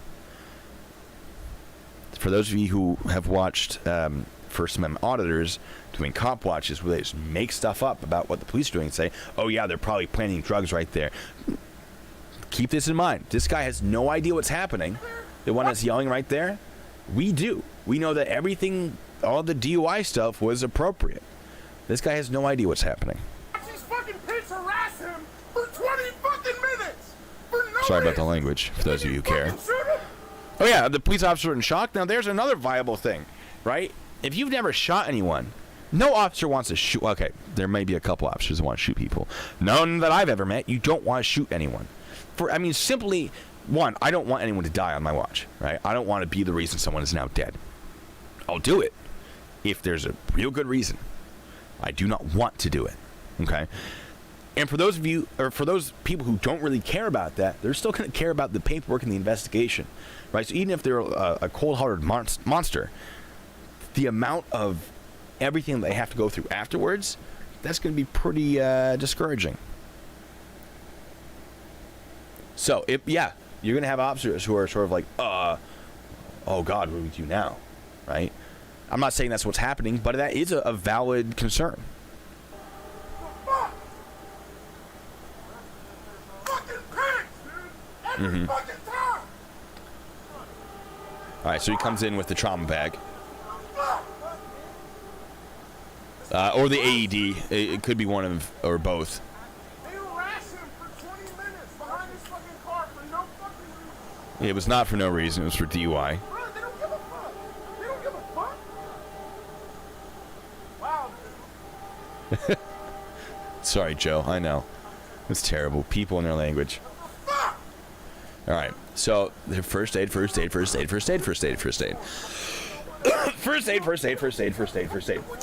Now, when I saw this, not knowing how Georgia feels about tasers, I thought, ooh, not a great move. Because if it's one-on-one, if it was only one officer, and the suspect or the subject pulls a taser and fires at them, and they have a second shot, or even if they just pull a taser, you can shoot that person. Why? Because if it successfully penetrates into your skin, it would be difficult because body armor, but it's not impossible. The neck isn't protected always. Some departments do. Mine sure wasn't. If it hit me in the neck and it hit me in the thigh, I'm locked up until they decide to stop pulling that trigger. At that point, they can come, grab my gun, and just fire it right into my face. So one-on-one, a gun for a taser, when you're in range, justified. But my concern is there was a second officer, right? So if that first officer was locked up because of the taser, that second officer can now react. That isn't necessarily going to get them in trouble, but it's definitely something that I'm sure would have come up if there weren't all these other things that we're about to talk about. So, force continuum. Alex has brought up the force continuum. Yes, you beat me to it. So there's a thing called the force continuum. In fact, let's look it up right now. Force continuum. I want the triangle one. Yeah. All right. So, this is an incredibly simple force continuum. Let's see if we can get a good... Okay, well that's... All right. Can you guys see that at all? You can kind of see that, right? So, you want to start at the bottom as much as possible. Not every situation is going to start at the bottom, but you want to start with the lowest level on this pyramid. So, level 1, presence and verbal communication, right? Just by being there, that is technically a level of force. If that doesn't work, you have to escalate to empty hand control. So, grabbing them, sometimes strikes, distractionary strikes, which most people would call punching. But, you know, you can't just say you're authorized to punch people. It has to be a distractionary strike where it's basically pain compliance. You inflict pain to gain compliance or to distract them from whatever they're doing so that you can then manipulate them better, right? If that doesn't work, you escalate to impact weapons or chemical agents. Taser would be likely in between the two, depending on what department. So if your empty hand control isn't effective, you have to go one up. So impact weapons would be like a baton, chemical agents would be OC spray, and then there's deadly force. Now, this one is really simple. You also have presentation deadly force is part of the force continuum. Let me see if I can find a better one. That is not a better one. This one I've never seen before. And it's really tiny. All right, so non-lethal, less than lethal, and lethal. So you have simple directions commands, non-injury producing weaponless techniques, so, you know, hands-on stuff. Then you, oh god, I can't read this. Ooh. I have no idea what this says. It's too small. I'm sorry. Yeah, but there's a series of, oh god, 0.509. Anyway, wow, that doesn't matter. So, force continuum. It's a series of steps that you escalate, and you always want to be one level above whoever you're with or whoever you're interacting with. The more equipment and tools you have, the more options you have in your force continuum. Now, you don't have to do it step by step by step. It's just whatever is the least amount to accomplish what you're trying to do without being at risk for significant injury. So if someone points a gun at me, I'm shooting them. All right. If someone draws a knife on me, I'm pulling my weapon. If they're outside of 21 feet, that's a whole different conversation, though. It's if someone starts punching me, I'm going to tase them. Right. I'm always going to be one level above them. So with a taser, especially since the fact that if you get tased and you can't move, you've lost, and they can just kill you, right? That justifies lethal use of force. With the second officer, that complicates it significantly. So, let's... I'm reading through the comments real quick. Yes, by showing the shot of the officers with the taser, he showed himself to be a threat. Oh my god, my chair is just breaking. I gotta buy a new chair, guys. My green screen's having issues too today. Let's look at some of the claims the attorney has made. Is this? That's not it. I have too many of these. I've been reading through too many of these things, so I don't know where I am. Talk amongst yourselves for a second. About to sneeze. Hold on. Oh, goodness. All right, no, that's a different thing. Where's... New York Post, don't get it. Stop it. All right, we'll get to that. GBI opens probe. Nope, that's a different thing. So, all right, that's also important. Give me 1 second, folks. I pulled it up because I thought I had it, and I don't. And ready? I'm coming to your... Oh, it's Rennie. Oh, sorry. Is Alex asking to call in? Alex, why didn't you send me a message, dog? I didn't even see you there. Alex, send me a message in... Oh, you did send me a message. Yes. You know what? Yeah, let's let you call in, man. I'm going to call you... You call me. You call me. I'm going to keep looking for this thing, though. All right. Rennie, can you send me the... I sent you an article.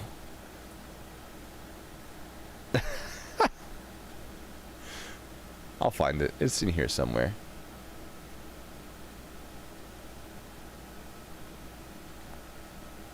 Let's see. Hold on, guys. We're about to get a second opinion from law enforcement.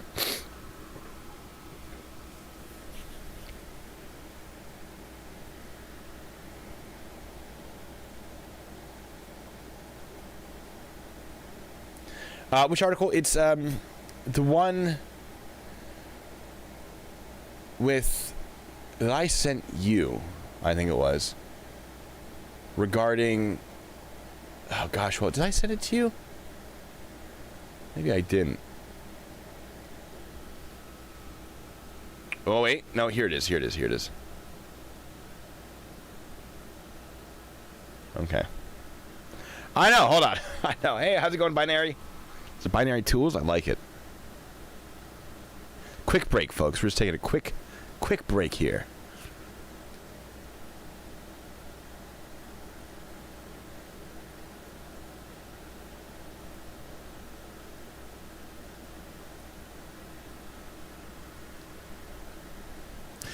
Randy, I don't even know. I don't know. I have no idea. What am I even saying? All right, yeah, Alex. We'll deal with Alex. We'll have him call in about 10 minutes. There is an article from the Fulton prosecutor, where they outline all the charges and what the officers did wrong. And I'm trying to find it. And Rennie, if you wouldn't mind doing a search real quick for it, that'd be great. Because it's hard to do that while also talking on stream. So, let's talk about one of the officer's attorneys. He's saying these charges are appalling. Yeah, Attorney Lance LaRusso of LaRusso Law Firm sits down with Caroline Ryan. Let's see what he has to say. That night, a Wendy's employee called 911 to report a man was passed out behind the wheel of his vehicle and blocking traffic in the drive-thru. Atlanta police officer Devin Brosnan responded and discovered 27-year-old Rashard Brooks still asleep in the drive-thru line. After realizing the alcohol may have been a factor, shocking, Officer Brosnan requested assistance from Officer Garrett Rolfe. Rolfe was a member of the high-intensity traffic team and has specialized training in DUI investigations, according to his attorney. Excuse me. He has made at least 300 DUI arrests, which is a lot, by the way. That's going to give you a pretty good idea of what you're doing. And completed a 160-hour drug recognition expert course, graduating as valedictorian. That's also really good. So DREs are super important because if you're like, they're not intoxicated, or they're not, the alcohol isn't showing up, but there's definitely something wrong with him, you call it DRE, which apparently he was. So this guy knew what he was doing, presumably. So, when Rolfe arrived, body camera footage showed Officer Rolfe engaging polite with Mr. Brooks. They were polite for an extended period of time. During that time, Mr. Brooks failed a sobriety test, correct, and Officer Rolfe attempted to place him under arrest. That is when Mr. Brooks suddenly resisted without warning. Quote, it looks like a switch flips and it goes from a very cordial conversation on the part of the officers and on the part of the suspect to a violent assault, and in the course of that violent assault, he's being given commands to stop resisting. That is true. They're trying to leverage him to the ground. That is true. And in response, Mr. Brooks physically strikes a uniformed law officer twice in the face. That, difficult to see, but not unlikely. Then grabs another officer's taser, which is a robbery under Georgia law, and a felony to remove an officer's equipment, specifically a taser, from their person. So he's already committed crimes. He got DUI, resisting arrest, assaulting a uniformed law enforcement officer, robbery, felony robbery. At that point, we're not dealing with DUI arrest. We're dealing with someone who's asleep in the car. We're dealing with someone who has violently assaulted two law enforcement officers, who has now manifested his intent to disarm a law enforcement officer and prove to be a danger to anyone in the area, including the people in the crowded parking lot. That's where I have an issue, which will become very relevant. Was he a danger to the public? I would say no. Potentially, depending on the circumstances. Was he a danger to police? Yes. He was trying to get away. He was going to do what he had to do to get away. But was he a danger to the public? Well, he didn't have a beef with the public, right? All he wanted to was escape. Now, if they tried to stop him from escaping, then yes. But I think generally, no, I would not consider him a danger to the public. Now, if he was like firing off bullets left and right, just randomly, yes, I would consider him a danger to the public. But this is a tricky situation where it's a matter of opinion. I think that he's dangerous, but I don't know if I would consider him legally a danger to the public. Now, we know that he had a criminal history. This guy was on parole. Parole? Probation? One of the two. If he had committed a crime, he's going back to jail, which is why he fought. He didn't want to go back to jail. Now, his crimes were violent crimes against, I think they were domestic violence charges. There was something about assault of a child. Let's find out, shall we? Since I have the power to find that. Rayshard Brooks. Probation? All right.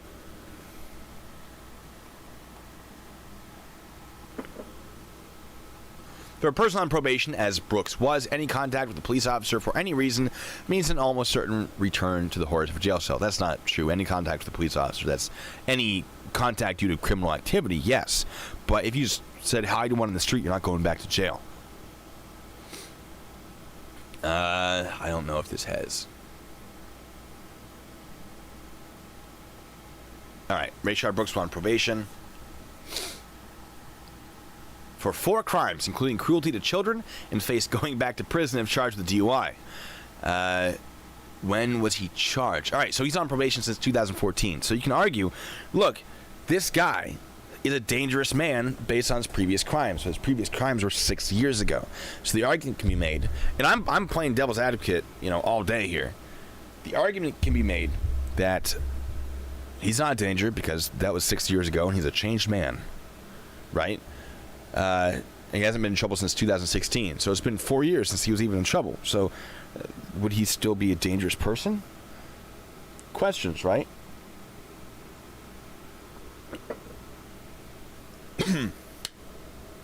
Things to think about. I know some people are very upset that I say these things because they want a solid answer. I can't give you a solid answer because that's something that's going to have to be debated in court, whether or not he was a danger based on his past criminal convictions, based on his activities in that parking lot, whether or not he was only a danger to police officers or if he was also a danger to the general public. It's tricky. I can't give you a hard answer. I would err on the side of caution in this situation, I would hope, and think, no, he's not a danger to the public. If I had, I'm not going to be able to think terribly well in this situation. Adrenaline was going. This man's just shot a taser. But I'd like to hope that I would make the choice not to shoot him based on the fact that he might be a danger. The reason that's important is because police can shoot a person who is fleeing if they are a danger to the officer or to the general public, which is why I'm bringing this up. So if that was the case, this would absolutely be authorized. It's going to be a hotly debated thing because of that. So, let's go back. Let's get rid of the force continuum. And we go back to this. This fans video from the restaurant shows Mr. Brooks trying to flee. We did see that. Now armed with Officer Brosnan's taser. Officer Rolfe runs after him, at which point Mr. Brooks turns and points the taser at Officer Rolfe, firing the taser. He is under arrest at that point. Yeah, he's definitely arrested. People have said they should have let him drive home, or if he started running, they should have let him go. First of all, that's not the oath they took. They took an oath to enforce the law. So Officer Rolfe chases him, and he doesn't run away. He turns and points a weapon at a uniformed law enforcement officer and fires the taser, says LaRusso. Now, they're right by their cars. It might have made sense to pursue in a car where the taser's not going to penetrate and let him tire himself out. In a city, that's an option. It really depends. It really, really depends. You can't always do that. And I think heat of the moment, spur of the moment, they're going to pursue on foot because he took off and they had to chase him. You don't always get sort of that chance to stop and think and go, what's the best way to chase him down? I'm playing both sides on this, so I know some people are going to be like, why are you defending this dude? Or why are you defending the officers or whatever? I'm playing both sides here because I want you to understand the arguments that are likely going to come up. LaRusso went on to say that when Mr. Brooks fired the taser, it sounded like a gunshot, and Officer Rolfe saw a flash in front of him. Fearing for his safety and the safety of the innocent bystanders around him, Officer Rolfe fired his gun at the only portion of Mr. Brooks that was presented to him, his back. Makes sense. LaRusso says his client immediately stopped firing when Mr. Brooks fell to the ground since he was no longer an imminent threat. He gathered himself and immediately called for EMS. He then retrieved first aid supplies and began rendering aid to Mr. Brooks. Okay. I'm paying attention. I'm not paying attention to Discord. Hold on. Alex, 100% tracking what you're saying. I just got sent a couple articles. Give me 1 second to review them.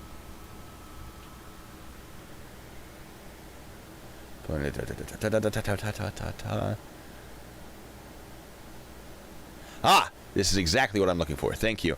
I think it's exactly what I'm looking for. I don't know why it disappeared on me. And Alex, are you ready? By the time you see this, it won't matter. So, Cam, that's a very good point. Something I want to bring up before we get Alex in here. The officer did say that it sounded like a gunshot, and I know on the audio that we saw or that heard from the video, it doesn't. They don't sound the same, but it's having heard gunshots and having heard tasers with your adrenaline going. It's not super unreasonable to believe that it is something other than a gunshot. My issue is this: if he reasonably believed it was a gunshot, yeah, that shooting's justified all day. However, they patted him down, so it would be unlikely he had a weapon. Not impossible, which is why I said I would have checked his ankles, because that's a good place to hide a small gun. You also hear one of the officers say, he's got my effing taser. That's going to come back to bite them. Right? All right. Alex. And let's do this. Alex, are you there? I am. He is here. How's it going? There's a bit of a delay. Oh, it's going great. Yeah. How's everything doing there? Good. Well, do you want to tell us what your credentials are? I mean, keep it vague, so you're not exposing yourself.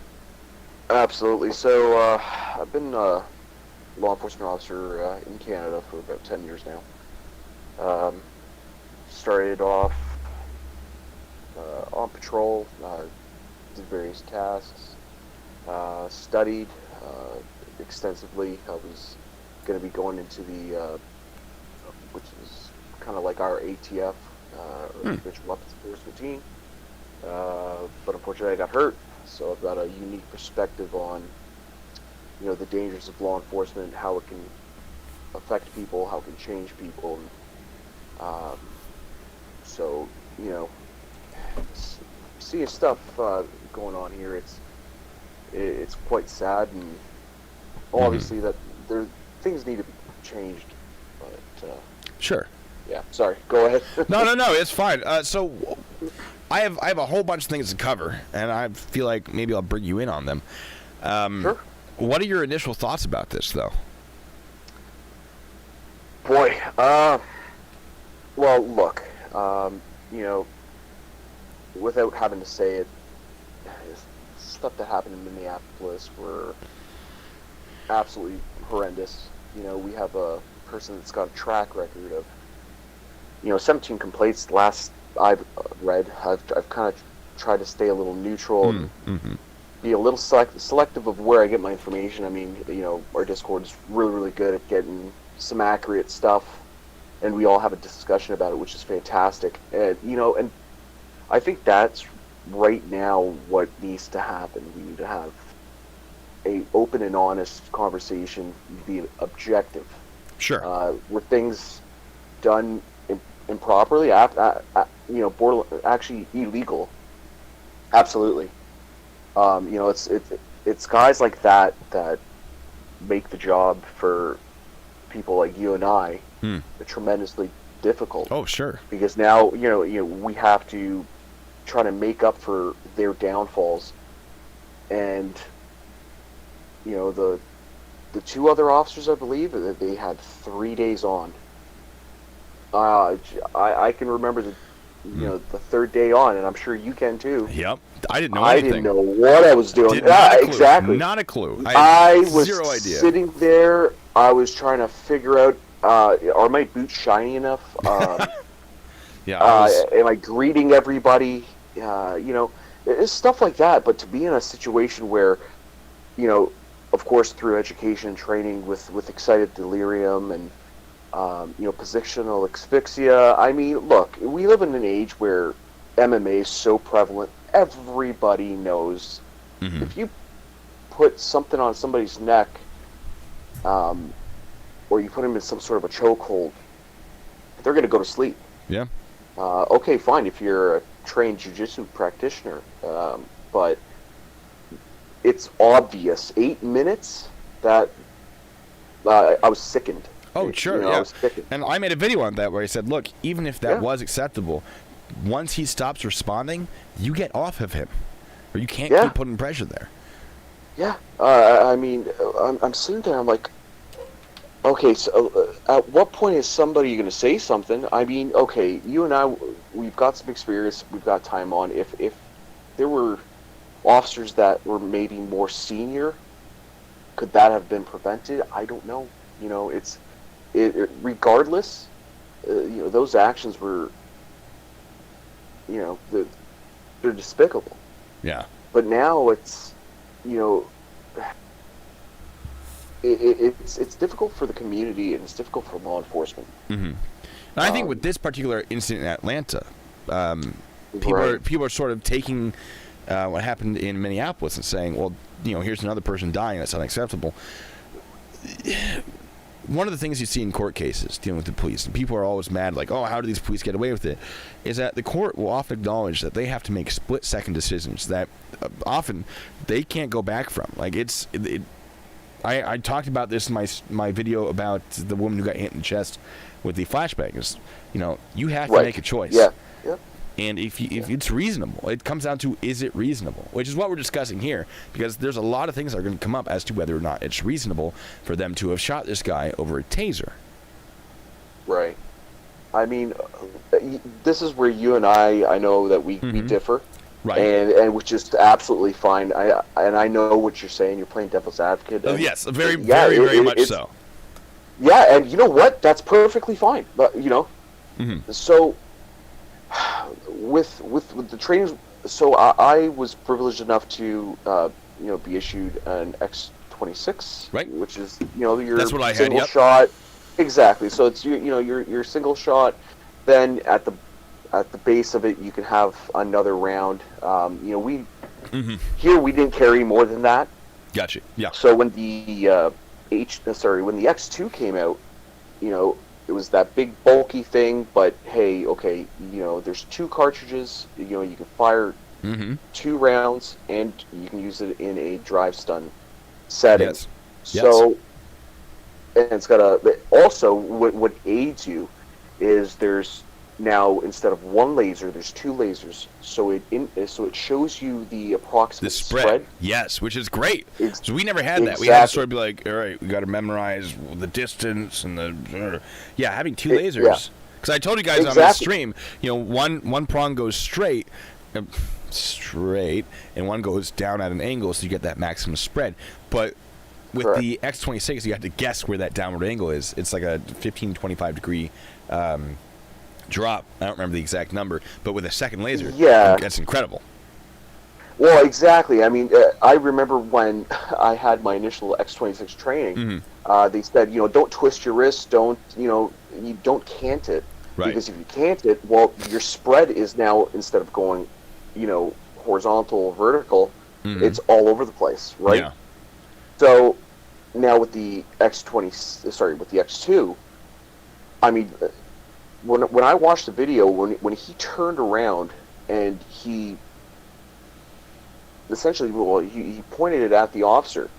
Me personally, see that, okay, yeah, he's well within the effective range of that taser. Gotcha. I believe he's definitely within the range, yes. Right. I believe when he was, before he threw that one punch, you can hear the taser go off. I don't know whose taser that was, but if he did fire that taser by the officer's head, and now he's fleeing, so it's it's aggravated battery. Right. It's disarming an officer of a less lethal, right, which is I'm sure a felony. I know that it's extremely severe here. You've got somebody that's in, and I mean, I'm not even looking at his criminal past. I didn't even know about. To be honest with you, I'm staying super neutral. I don't want things that are not, that didn't happen that we cannot see. I'm very careful about that because I don't want to say something that's misleading. And if I'm wrong, I'll admit, okay, I was wrong. I didn't know that. But as he's running now, he's got another go, and he turns around. Well,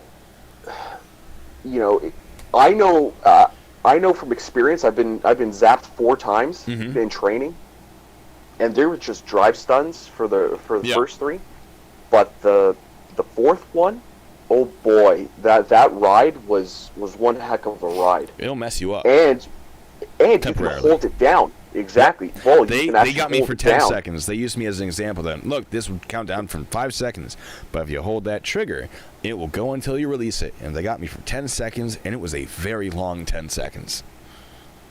Exactly. And then what's the next thing that he's going to take from me?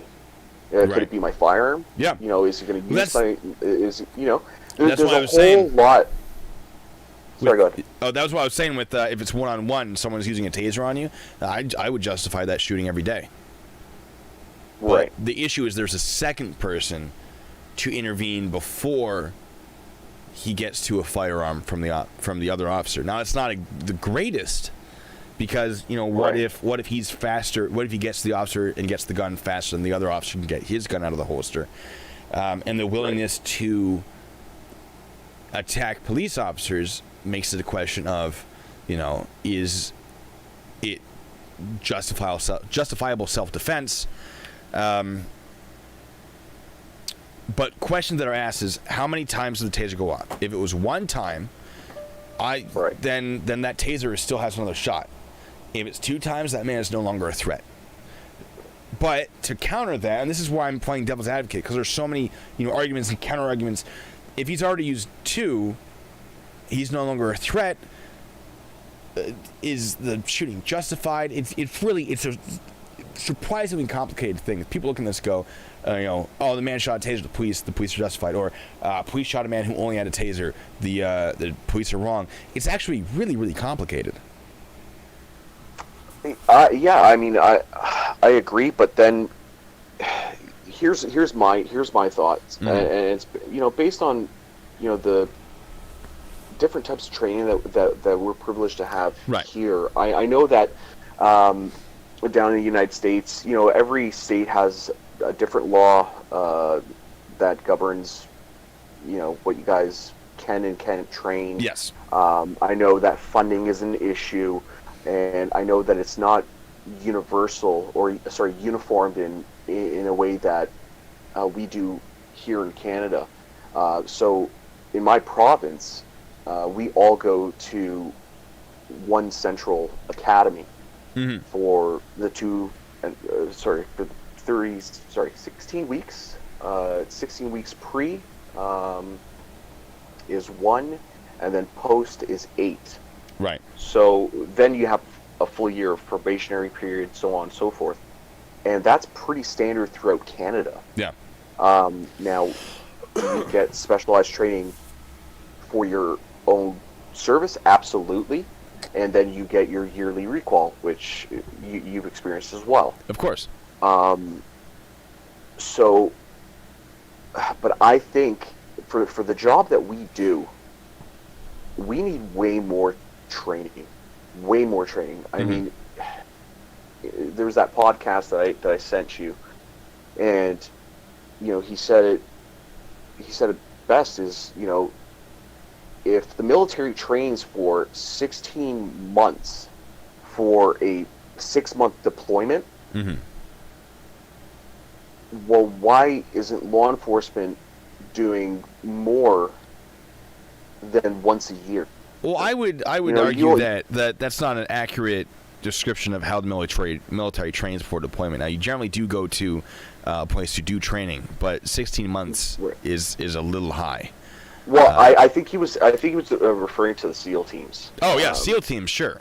Yeah, it was Jacko Wilnick. Gotcha. He was on the Joe Rogan podcast. So, and he was saying that, you know, it's incredibly frustrating to see that, you know, law enforcement, we do have a very tough job, Mm-hmm. you know, regardless. But I mean, at a training standpoint, like where I see what they did, how they deployed their, you know, use of force options, you know, you can articulate that, well, you know, he used force, he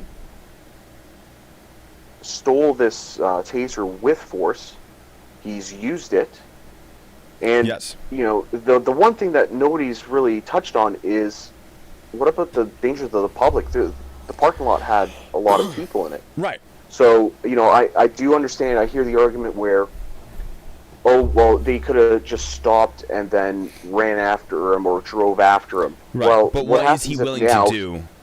Exactly. Right. Now I mean, 100% I get that. What's going to be called into question is whether or not he would have been willing to put those people's lives in danger. And then the argument is yes, because of these other charges against him that are you know, he harmed other people. And then the argument to that is, but that was 6 years ago. He's a different man. You know, to which the argument is people do crazy things when they're drunk, and it goes back and forth. Like, I don't think this is going to be a short case. Right. I mean, it has the potential to be a very long one. So, I mean, where both me and you were a little confused was, what's the legal status or the definition of the taser Yes. in Yes. Georgia law? Oh my God! And I was like, oh. what? I'm like, why is this so frustratingly difficult? Okay, we're doing that because you brought me to my favorite thing in this whole case, and there's still tons to touch on, but we're gonna hit this one right now. So, for those of you who are still here watching, just you wait. Sorry, we're babbling. Georgia We're babbling. law firearm. All right. Let me see. If I don't have it up, unfortunately, so I have to. Right. No, it's not a handgun.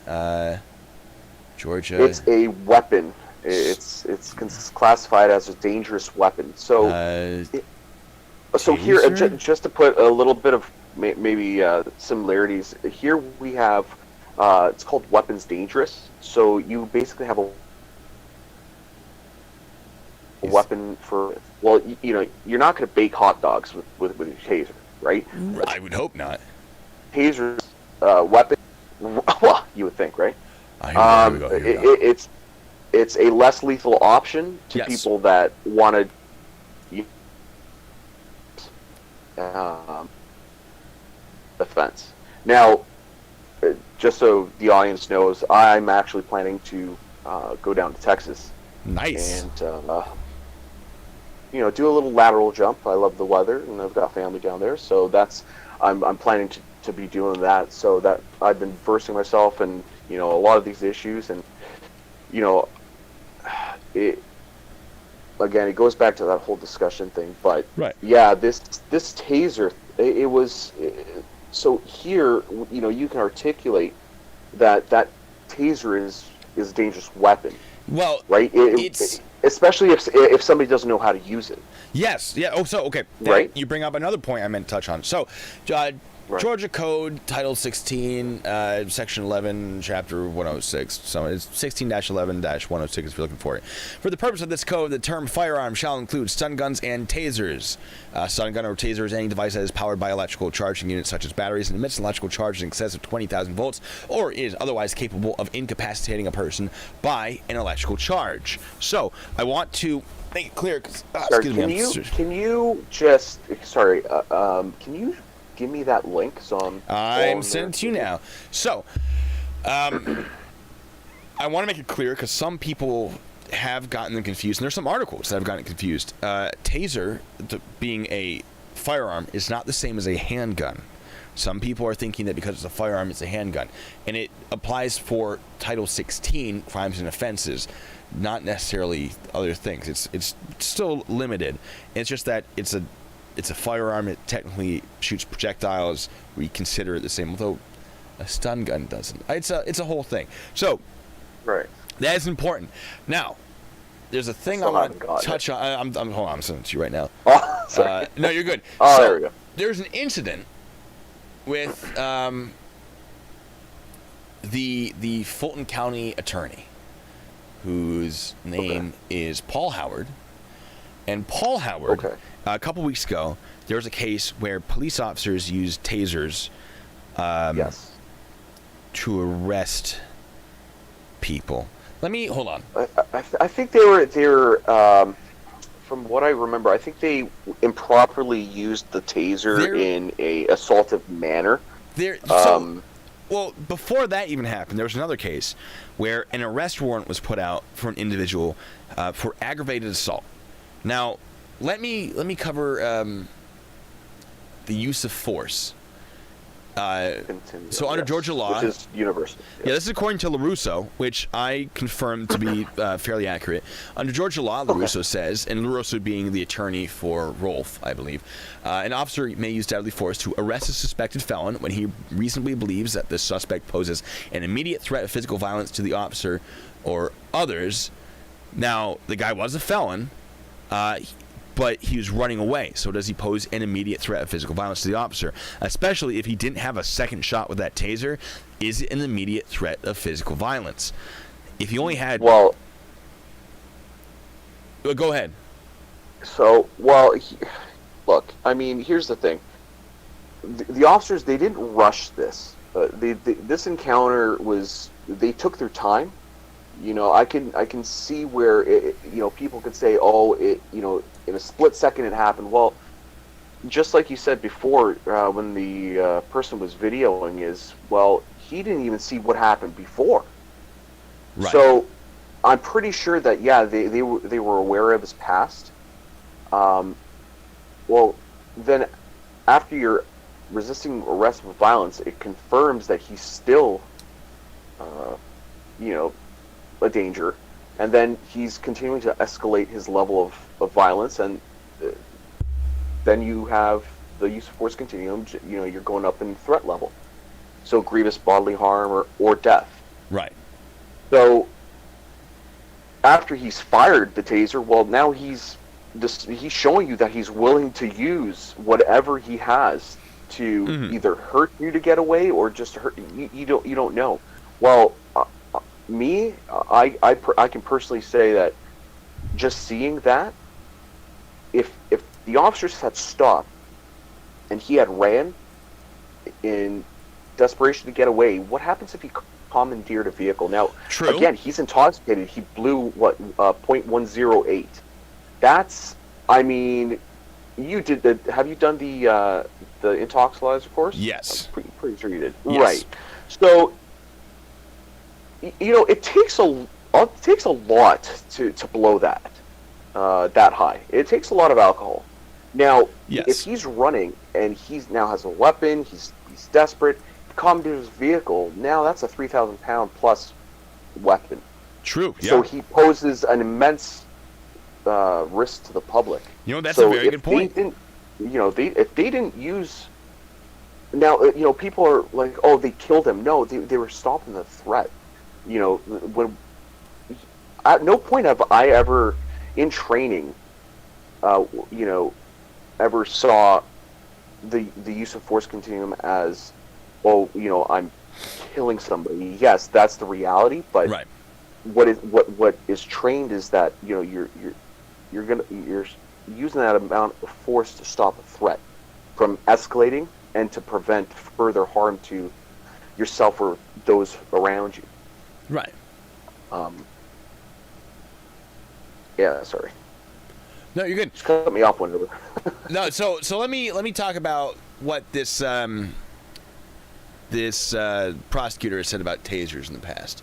And while you're talking, I was looking stuff up. So police officers. Shoot that over. Let me see. Oh yes, I saw that. I did see that press conference. Yes. Oh, we'll be talking about that. There was an article I had. Randy, you might have sent it to me. I don't remember. It was where teens drive stunned some people in a car, and they were a warrant was put out for their arrest for aggravated assault. And I unfortunately don't have that up because shame on me. Stand by. Gotta think of where it was. Anyway, what happened was, and I was discussing this in the Discord, is that these people were charged with aggravated assault. Now, under Georgia law, aggravated assault is a person commits the offense of aggravated assault when he or she assaults with intent to murder, to rape, or to rob. I don't know if they were trying to steal the car on that when they were tasing the people. This is the civilians tasing the other civilians, not the police incident. Or with a deadly weapon or with any object, device, or instrument which, when used offensively against a person, is likely to or actually does result in serious bodily injury. So, this is what's important. If they were charged with aggravated assault for tasing someone while that person was in a vehicle, it has to be one of two things.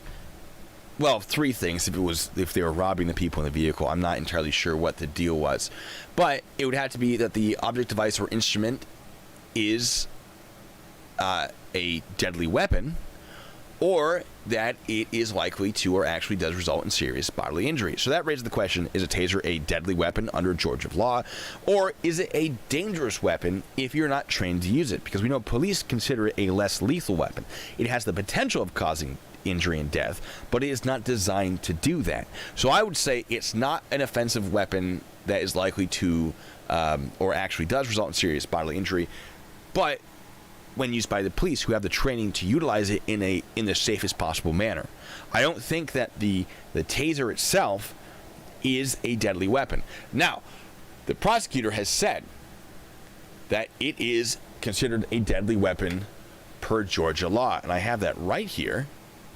Right. Onto the page 3. Yeah, I did see that one. And the ad is about to play, so This is an. Well, we'll just talk. So, let's see. Let me pull up the transcript. And charged with aggravated assault of Ms. Pilgrim, and this is for pointing. All right, aggravated assault. This is Ms. Pilgrim. So, Mosiah Young. Let's go back to this. So, an officer was charged with aggravated assault. Pilgrim. And this is for pointing a taser This is Pilgrim and, at Mrs. Pilgrim. As many of you all know, under Georgia law, a taser is considered as a deadly weapon. Under Georgia law, a taser is considered a deadly weapon. That is not true. That is not true. And usually I hesitate to counter a prosecutor because they know some stuff. Let me tell you, a taser is not considered a deadly weapon. Is a less lethal weapon. It's in the police use of force manual, or the thing on what a taser is. It's less lethal. If it's a deadly weapon, it would be in a completely different place on the force continuum chart. It's a device that has the potential to cause injury. But I could take this pen and kill someone with it. I could do that. I wouldn't like John Wick it, but that has the potential to cause injury because of me. So is a taser a deadly weapon? No. Right? Just because it can injure someone, it's not designed to. Right? If I hit someone on the head with this cup, I mean, it's not designed to kill someone, but I could do it. Right, but then, I mean, look, here's the other side to it, right? If he did connect, right? He did connect, and that officer were to be incapacitated. I mean, both you and I have seen, at times, if you yank hard enough, or there's a default with a holster, that holster will break. It can, yeah. I've seen them snap. Sure. And now, he can have a weapon that is going to do immense harm. Yeah. Or, he's going to use this taser. He's going to, inflict bodily harm, to somebody in an attempt to possibly take a vehicle, as means of escape. Regardless, he's escalating his level of violence. And that's true, and that's absolutely true. And the thing you said about taking a car is absolutely valid. Exactly. I mean, when I saw all the camera angles and whatnot, I'm like, holy, there's a lot of people there. Yeah. And that's the one thing that nobody's touched on at all, except for you and I and the members in our Discord. It becomes, okay, public safety is paramount. I mean, that's why we call off pursuits. If pursuits Yeah. are Oh yeah, if it's too getting dangerous, into a yes. populated area, exactly, you have to weigh your options. I mean, is this really prudent enough to enter in a high-speed chase and put people's lives at risk and officers' lives at risk for a speeding charge? No. Okay, how about if it's a homicide suspect? Okay, well, obviously, yes. At that point, the risk to public, if that person were to escape, is immense. The exact same thing I feel, and now these are my opinions. They don't reflect on my agency at all. But my personal opinion is that that they had to stop this threat from. That's fair. No, I like that you brought that up. That he may. I mean, because my thought was he's only a danger to anyone who is trying to stop him from escaping. But if he's trying to escape, wants to stop him from trying to grab means to do that more effectively. I mean, we've all watched Hollywood movies where a guy commandeers a car. Yeah. I mean, that carjackings happen all the time. Sure. Yeah. And especially you have somebody that's impaired. We've all seen cases where they're so intoxicated, perhaps they've taken some sort of a narcotic, and now they're armed and they have a case of excited delirium. We can what if this to death, right? Oh, but absolutely. The paramount thing to me was the risk to public safety. If that person had continued to, I guess, if the situation were to continue to unfold, would have been so great that if something were to happen, again, then we would be blamed, right? Well, why didn't you guys do this? Well, this is how our training is set up. This is how the use of force continuum is, universal. You bring up a great point, and that's something I argued. So there was the incident with the UPS truck, where people entered a UPS truck, I think it was, or a FedEx or a truck. They held the people inside hostage, and they drove away. This was a really big deal a few months ago. Police officers cornered them in traffic, and innocent people died because a shootout then occurred. It looked really, really bad for the police because it was, why did they block them off in traffic? Why did they open fire? Did they open fire? What happened, right? But if anything had gone wrong because the police didn't intervene well enough, then they would have been blamed the same way. Like, oh, why didn't police block them off? Why didn't this happen? Police are going to be blamed for the outcome. If it's not a perfect outcome, they're going to be blamed for either their action or their inaction every single time. And that is absolutely worth bringing up, is that if this guy had commandeered a vehicle, the police are going to be on the short end of that stick as well. Well, especially if he's commandeered the vehicle and then had subsequently killed someone. Sure. I mean, we can argue, I see your point. Absolutely, I see your point. And you touched on that camera angle that apparently shows a kick. I heard about some kick today. And when I watched, when you actually showed that video, I'm not sure if, so the way that we were trained here was, if you're in a situation where you need to deliver a distractionary strike, right, to, in order to, I guess, kick away the taser or something to that effect. To be honest, I don't see those officers being the type that would just kick him in the head. No, I mean, based on their entire interaction with him, I don't think I would agree with that. Yeah. Could they have, struck him because he had?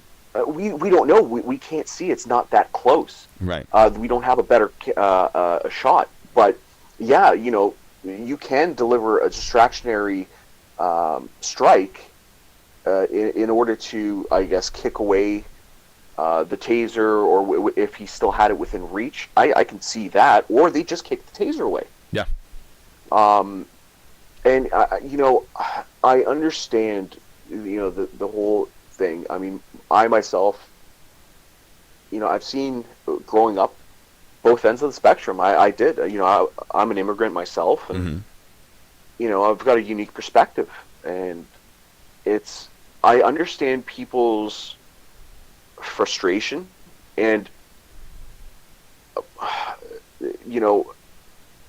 nobody wants these bad cops out worse than us, and Right. and the members of the public, because when we have the trust of the public, when we work together, our jobs are easier. There's a saying, Sir, I believe Robert Peel. He said, "The police are the public, and the public are the police." Mm-hmm. So I think we have to remember that we're all the same, and we work together. We'll figure it out. But now it's just gotten to the point where everything's being green lighted for. Oh, it's absolutely this. Well, how about 2 months later when everybody figures out, okay, this is exactly what happened. You never hear anything about it, Right. and it's sad because it's like, we only hear the negative, and if somebody's wrong, absolutely hold them accountable. It's a tragedy what happened to Mr. Floyd. But then again, there needs to be more training. Yes. We've discussed at length, how it differs from state to state, and Oh, sure. with the laws, and you guys really opened up my eyes to just how different it is, and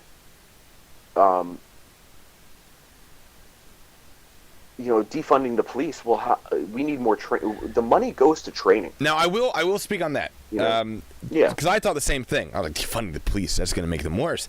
What it is Right. it isn't defund the police, isn't take away their budget. It's stop paying for all this extra training that they don't need, and then take Right. that and train a different agency to deal with those things. So if it's a mental health issue, don't spend all this money Right. expecting police to also be mental health experts.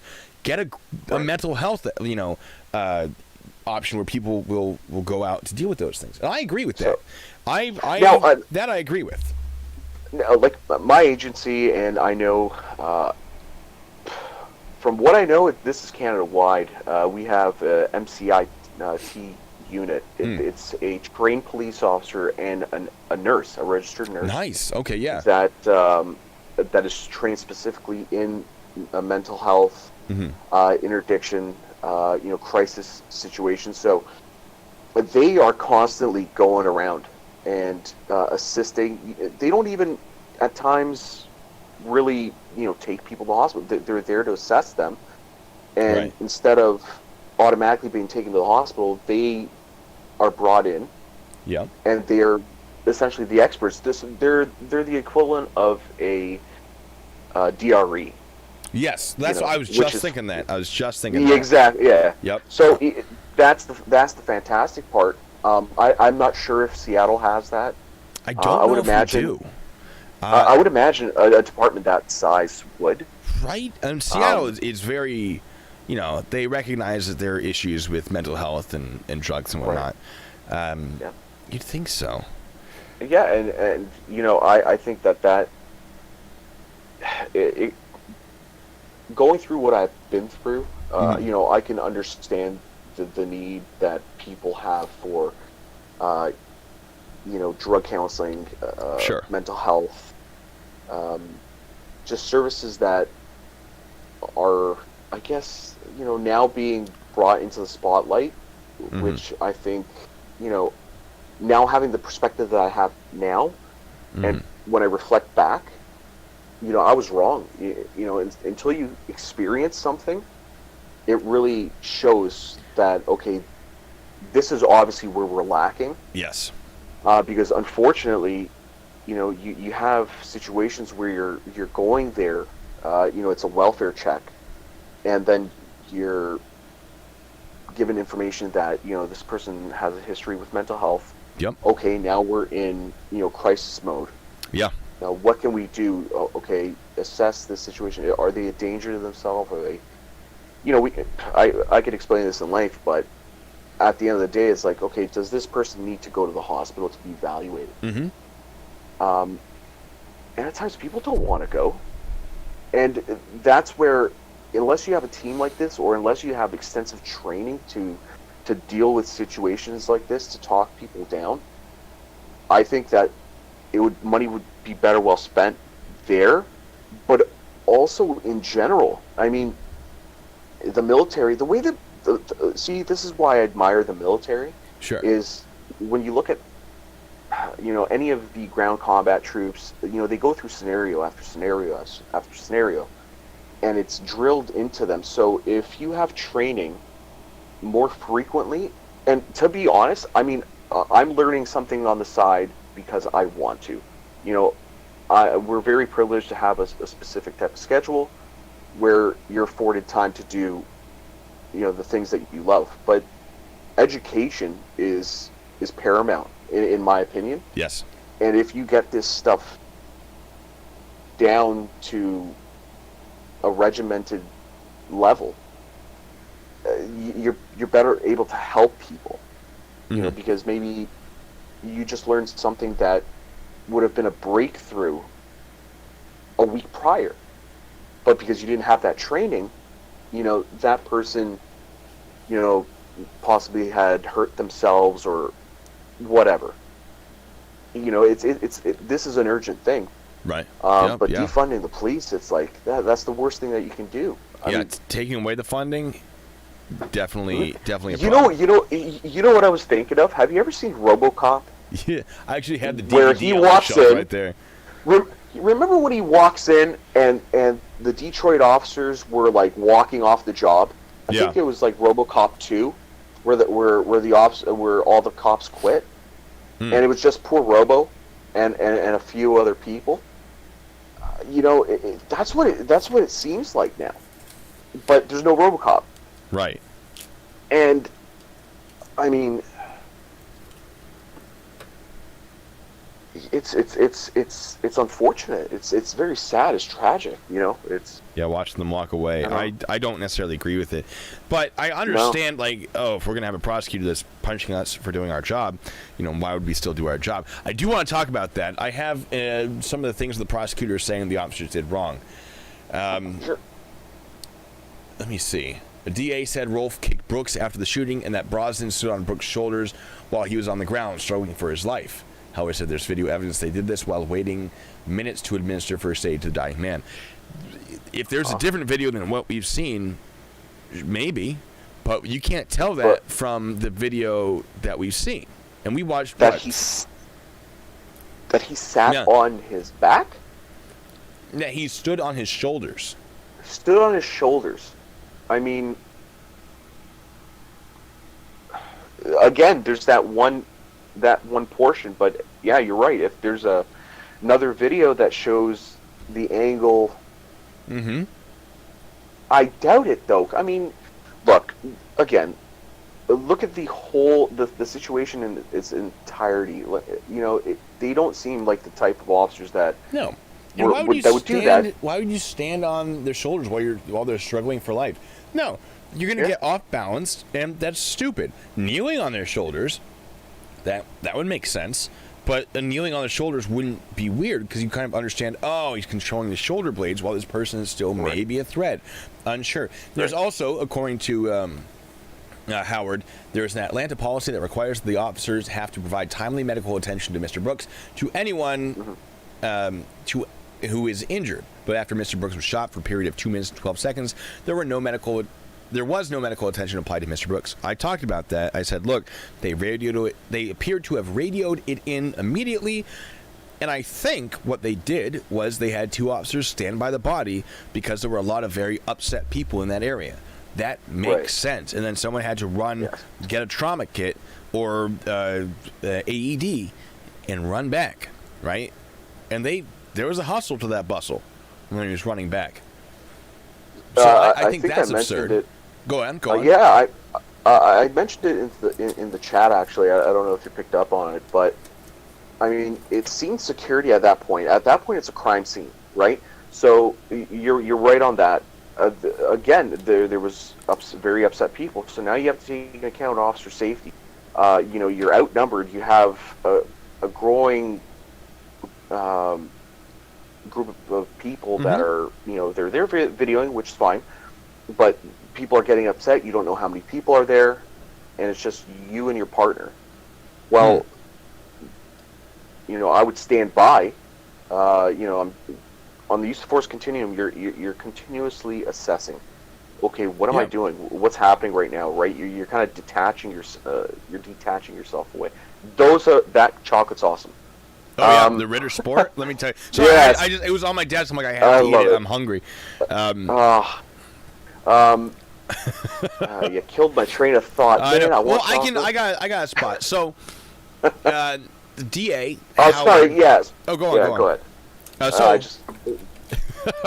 We're so organized. So, according to Howard, Brosnan, who was on administrative duty pending the outcome of GBI's investigation, that's Georgia Bureau of Investigation, had agreed to testify for the state against Rolfe. He also admitted to standing on Brooks' shoulders following the shooting, saying that his intention was to stand on his arm. This is according to Howard. However, Brosnan's attorney says, nope, that's not true. That Brosnan did not agree to be a state's witness, and that the client, which would be Brosnan, admitted no guilt, or did not admit guilt, or that he did anything wrong. I think that's kind of a big issue. I think the GBI also released a comment where they weren't even made aware. No one even ran this by them. Any investigation, and they weren't even aware that this had happened until this is the thing. It's the media is spinning this, and people are being hurt.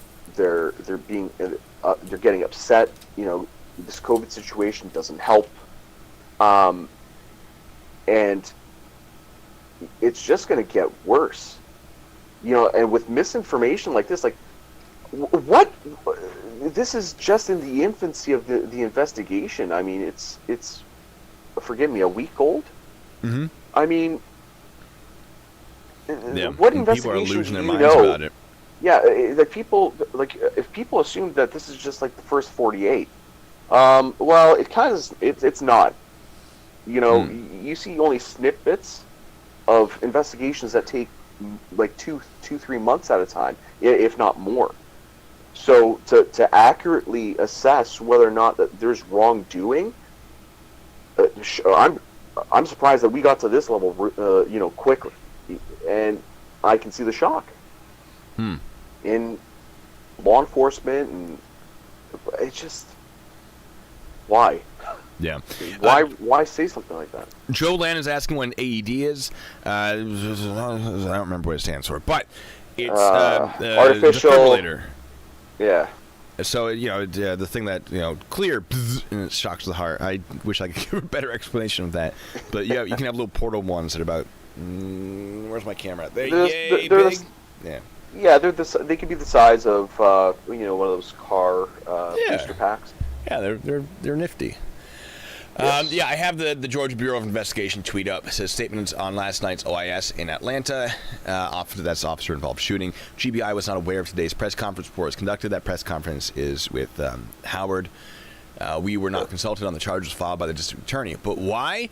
Well, that's because Howard cited that his office has reviewed 8 videos, including 3 cell phone videos, and due to the amount of video evidence, he did not need to wait on the GBI to complete an investigation. It also mentions that he's facing an election in August. Yes, on the 8th or 9th, they just had the primary elections for his office, which I think he lost. So I don't know. But like this, a lot of people are saying this is a political stunt. He's trying to get reelected. Other concerns are Howard is African American. So is he choosing sides based on race? I'm a white dude. What do I know about that, right? I don't want to make a comment on that because I've had it pretty good racially my entire life. Is this something that he's doing? Like, no, we have to support our fellow repressed individuals. I don't know. I do think that this has very much to do with politics and the political climate at the moment, and that it's a play to get reelected. There's also claims he's saying that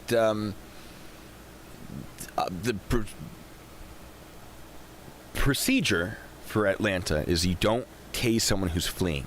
This is true. I read through the taser policy for that department. You are not to tase someone who's running away. However, that was introduced in our training as well. After a lot of incidents happened, I believe in Florida, where they had tased a girl and she. Because the potential for injury is pretty strong. So here's the incident that's playing right now, and of course you can't see it. You'll see it in just a moment. Where they're struggling, taser is grabbed, he disengages, and the taser goes off. What was that? Someone just subscribed to my channel. Hey, what was that? Tour pad? Thank you. It actually it works. I told you it works. The donation doesn't work, but that one does.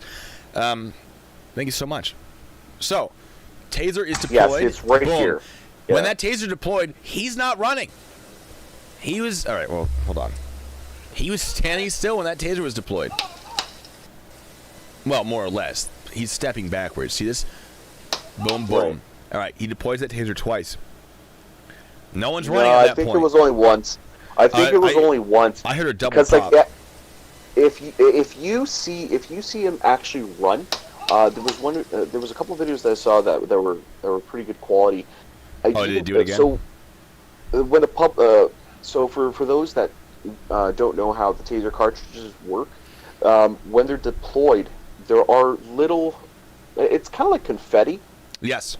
And it has information. It's like you can't get rid of this stuff. This stuff, it goes everywhere. It goes off. It's a mess.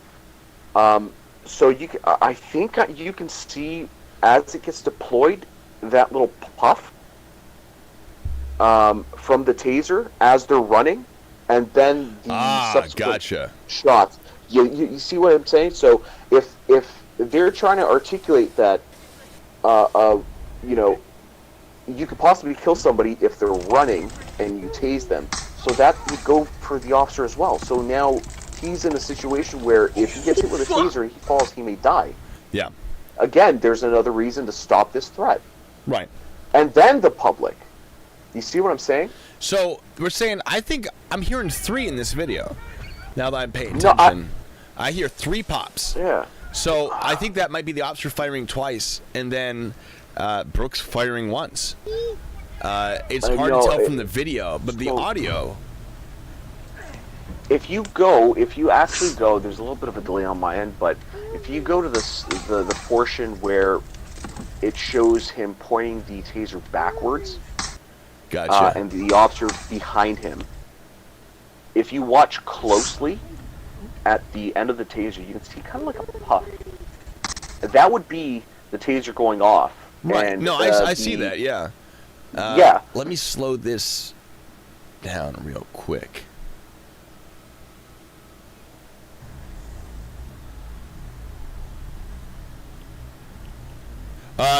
Arish, no, I haven't kicked you off. All right, hold on. There's a punch to the face. Yep.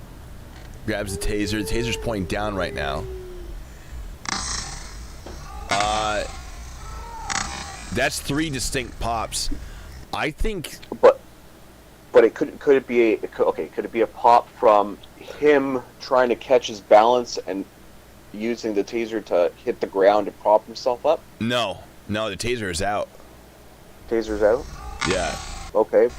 They're both upright. Could it be equipment from the officer hitting the ground? Like, I mean, he's got stuff on his back. You know, if it's a plastic thing, you hit the ground hard. That's true.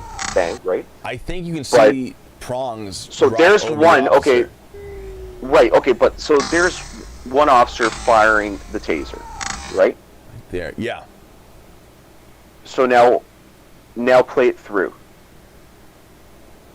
Well, I can't do it in real time. Oh, you can't? No, because I mean, there's a delay on what you're seeing. Oh.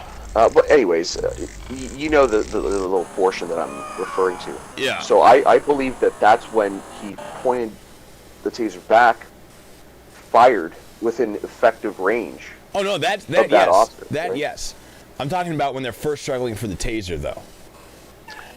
Okay, but here's the thing. Regardless, he now has a dangerous weapon, and he's using violence to escape. No, yeah. Right? Hold on. Wait, I want to see this real quick. Oh man, the quality is not great. Oh, he fires. Yeah. So Brooks fired it twice. I would confirm that. So he fires it twice. He still has it as an option for a drive stun. So your idea that he is still a danger because he can use it to commandeer a vehicle is absolutely that's viable. That's fair. Yep. And given the amount of people within the vicinity. Yeah, and that's fair. You know, but what it calls into question is the idea. Oh, I didn't know if it was a gun or not. He already fired it at you, so I think that maybe you did know that it wasn't a gun. Also, the question is, well, he still presented the danger to the officers, because now he's used up all his cartridges. Unless you can reload it. Questions to be asked. as that he still has it as a conducted energy weapon. He can still dry stun you. He can still hit you over the head with it. I mean, it's pretty bulky. Yeah, I mean, and you're absolutely right. So I think that that's going to change what the arguments are that I was thinking would be made based on he still had a shot, therefore he's still a danger. But it's still, I mean, he still is potentially a danger to the public. I would say a bit less of a danger to police. Yeah, he's running away. More danger to the public. Yeah. But still eating my chocolate. No, it's all good, man. Eat away. I don't get I've upset. never had the strawberry one, and let me tell you, it's delicious. So, there's a strawberry one. Yeah, it's strawberry cream. It's really good. Nice crunch to it. So we got the Anyway, so yeah, being like, oh, they tased him while he was running. No, they tased him while he was taking a few steps back. Right? They fired that taser twice. That's absurd. And the fact that the prosecutor is arguing that they tased him while running calls into question everything else that he's analyzed, I think, because it's very clear that he's not running while being... I mean, at the end of the day, he's playing around with people's lives. Mm-hmm. The person that unfortunately was killed in the situation, but then these officers, their lives, their families' lives, right? The effect that it's had on the city of Atlanta. Atlanta is a gorgeous, gorgeous place. Oh, yeah, I hear great things, yeah. It's rich in history. It's rich in culture. I love Caribbean food. It's my vice. It's a thing. But it's just destroyed a great place. Mm-hmm. Over what, politics? I mean, do you really want to be the mayor that bad? Is it worth it? I mean, this is a whole ethical thing, and unfortunately, some people love power. I don't get it. Yeah. But. Now this article goes on to say a whole bunch of things about how the police responded. They're like, no, that's absolutely absurd, and it mostly seems to basically say what I've already said, saying that Brooks did a fine job. His response was not unreasonable. It also says that Rolfe is well known to the courts and there is no compelling reason to bring any charges against them before the GBI has completed its investigation and published its findings. It seems to be like, look, Brosnan's attorney added that his client never pulled out his service weapon or activated his taser, calling his actions exemplary. He also pushed back on the DA's claim that neither officer rushed in to help Brooks after the shooting. It's a very polarizing thing between the police department and the prosecutors. The police department's like, yeah, no, they did this pretty properly. Right. And then the prosecutor's like, nah, screw these guys. And it's sort of understandable why these officers would be walking off the job, because if you're going to get, charged with something that can get you life imprisonment, maybe, I don't know how Atlanta, Georgia, what the max charge would be, but why would you continue to put yourself in a situation where you might have to use lethal force and then have it questioned like this? Well, see, I think where the disappointment comes from is that when we look at the courts, right? There's a thing in that lawyers are told that justice is blind. Well, she's supposed to be blind, right? Mm-hmm. Mm-hmm. And the frustration is where, you do your job properly, and the courts, which are supposed to be impartial, are now playing politics because Oh, of sure. the situation that's unfolding, and I feel it's a detriment to everything that they're trying to uphold or trying to convey, and they're not holding these officers accountable for the right reasons. Yeah. I mean, this is clearly a political thing. Yeah, I think And I think their charges should be brought against them. Maybe, I'm not saying convicted, but their After charges. let the GBI do their investigation. Yeah, that's what I'm saying. Exactly. We have. We have Go. a civilian oversight agencies that are called in the event of when a member of the public is hurt after an interaction with law enforcement, public complaints, and cases of sexual assault and whatnot. So they have a set of standards and criteria in which they decide to invoke their mandate or not. Mm-hmm. And, so the GBI is going to do that. If they invoke their mandate and say, okay, we're going to investigate that, they're an impartial investigative branch. Sure, which is great. So which what, we need what a is the lot rush? So I don't see it. Yeah. How does this show that you're holding people accountable when you have the right to a fair trial? Yeah, put them on administrative leave, which is standard. Yeah. Until the investigation is done. That way, they can't be back out on the road, right? Yeah. Putting themselves in the same type of situation. Let the investigation Now, happen, and just to be then clear, boom. and just to be clear, and I'm pretty sure you agree, we're not talking about officers like the one from Minneapolis. No, that no, guy that one needs to go. That one was very clear. We're strictly talking. Yes, nobody agrees with that. No, so we're talking about this situation. Looking at the facts. But yeah, absolutely, administrative leave. Let the investigation unfold, and then if they determine that yes, a grand jury has accepted this case and has gone blah blah blah blah. Okay, then we'll find out in court. But if this is just motivated, I mean, they're playing with people's lives. Yeah. It's unfortunate because if they're going to do it to the police, well, they're going to do it to the public. So now we're at an impasse again. Yeah. So that's why I think that people need to have a calm, rational, informed discussion. Bring all the matters that we have and attempt to work them out. Because look, when people are emotional, you're not thinking clearly. No. Right? You're not being objective. You're not detaching yourself from your feelings and what's actually going on. Because when you take out feelings, and I know like saying it's easier said than done, but you can solve the situation much quicker. Yeah. So that's I feel is what needs to happen. No, because things are just going to escalate, right? Yeah. Good point was made in the comments. First of all, KY, thank you so much. You guys are the best. I have the best subscribers in the world. Thank you so much. Second, good point was brought up that we're looking at this in slow motion, and it wasn't in slow motion for the cops. That's very true. It's really easy to look at these things and say, well, they should have done this, they should have done that. But when you're living it and you have one shot and it's a matter of seconds, it really is a different story. Well, I mean, it's not just that one shot. We're worried about, what's beyond the threat.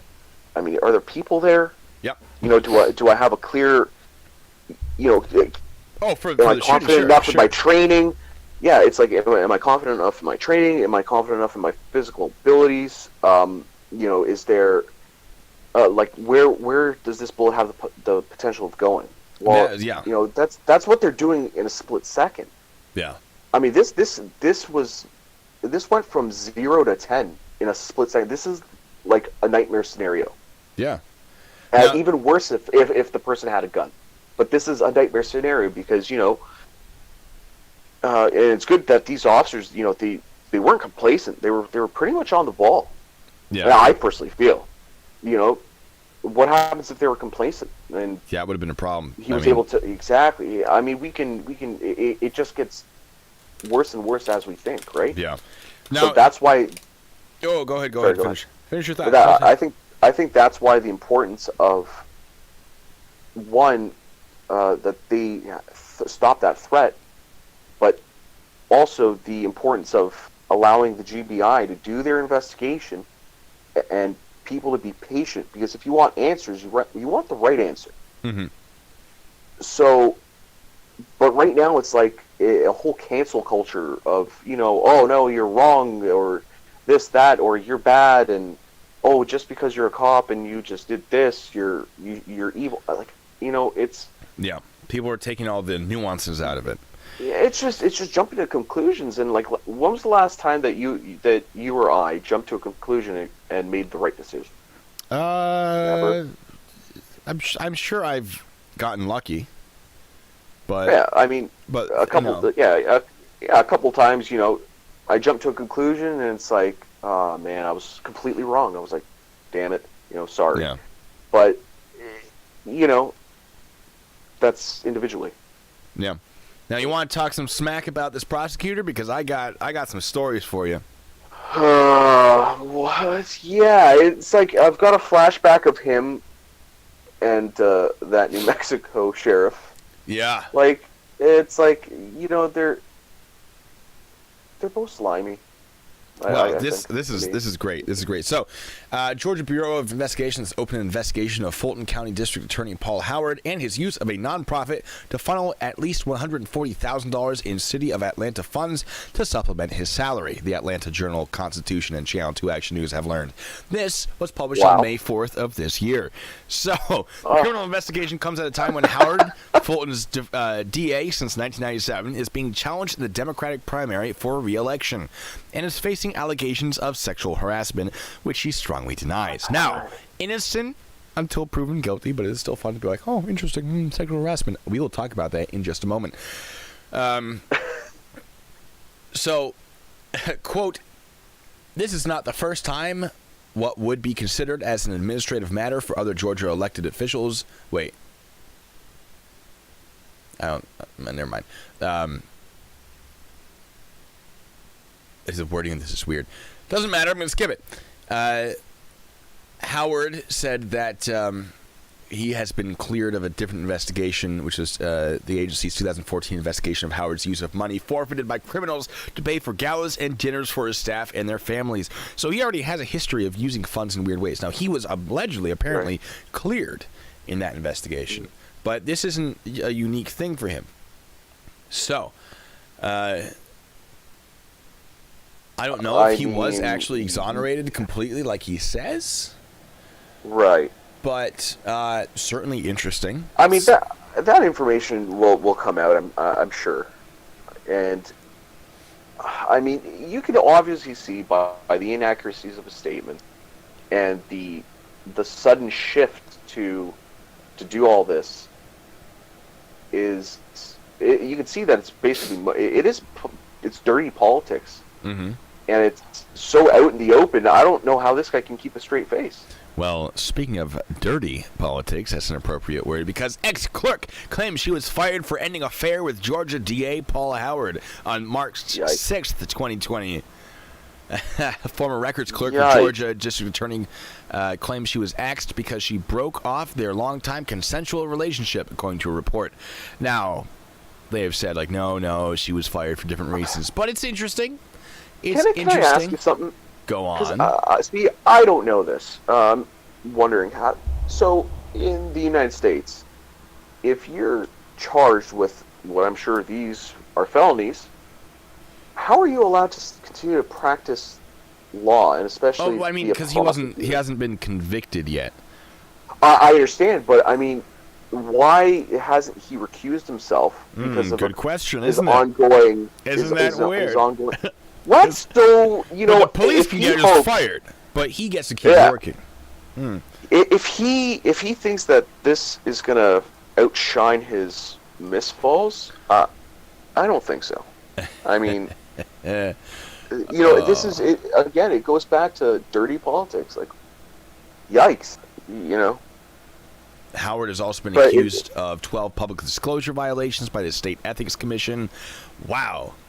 That records clerk thing was the latest in a string of allegations from women who once worked with the prosecutor. Wow.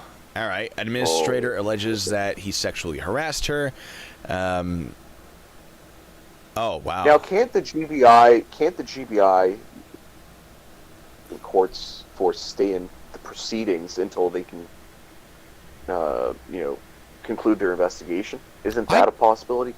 I honestly don't know how all that works. I think it's possible if all parties agree or there's a very good reason to.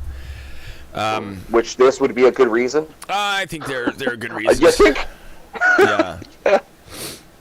Yikes, I didn't know this. This is the first I'm hearing of this. So, yikes.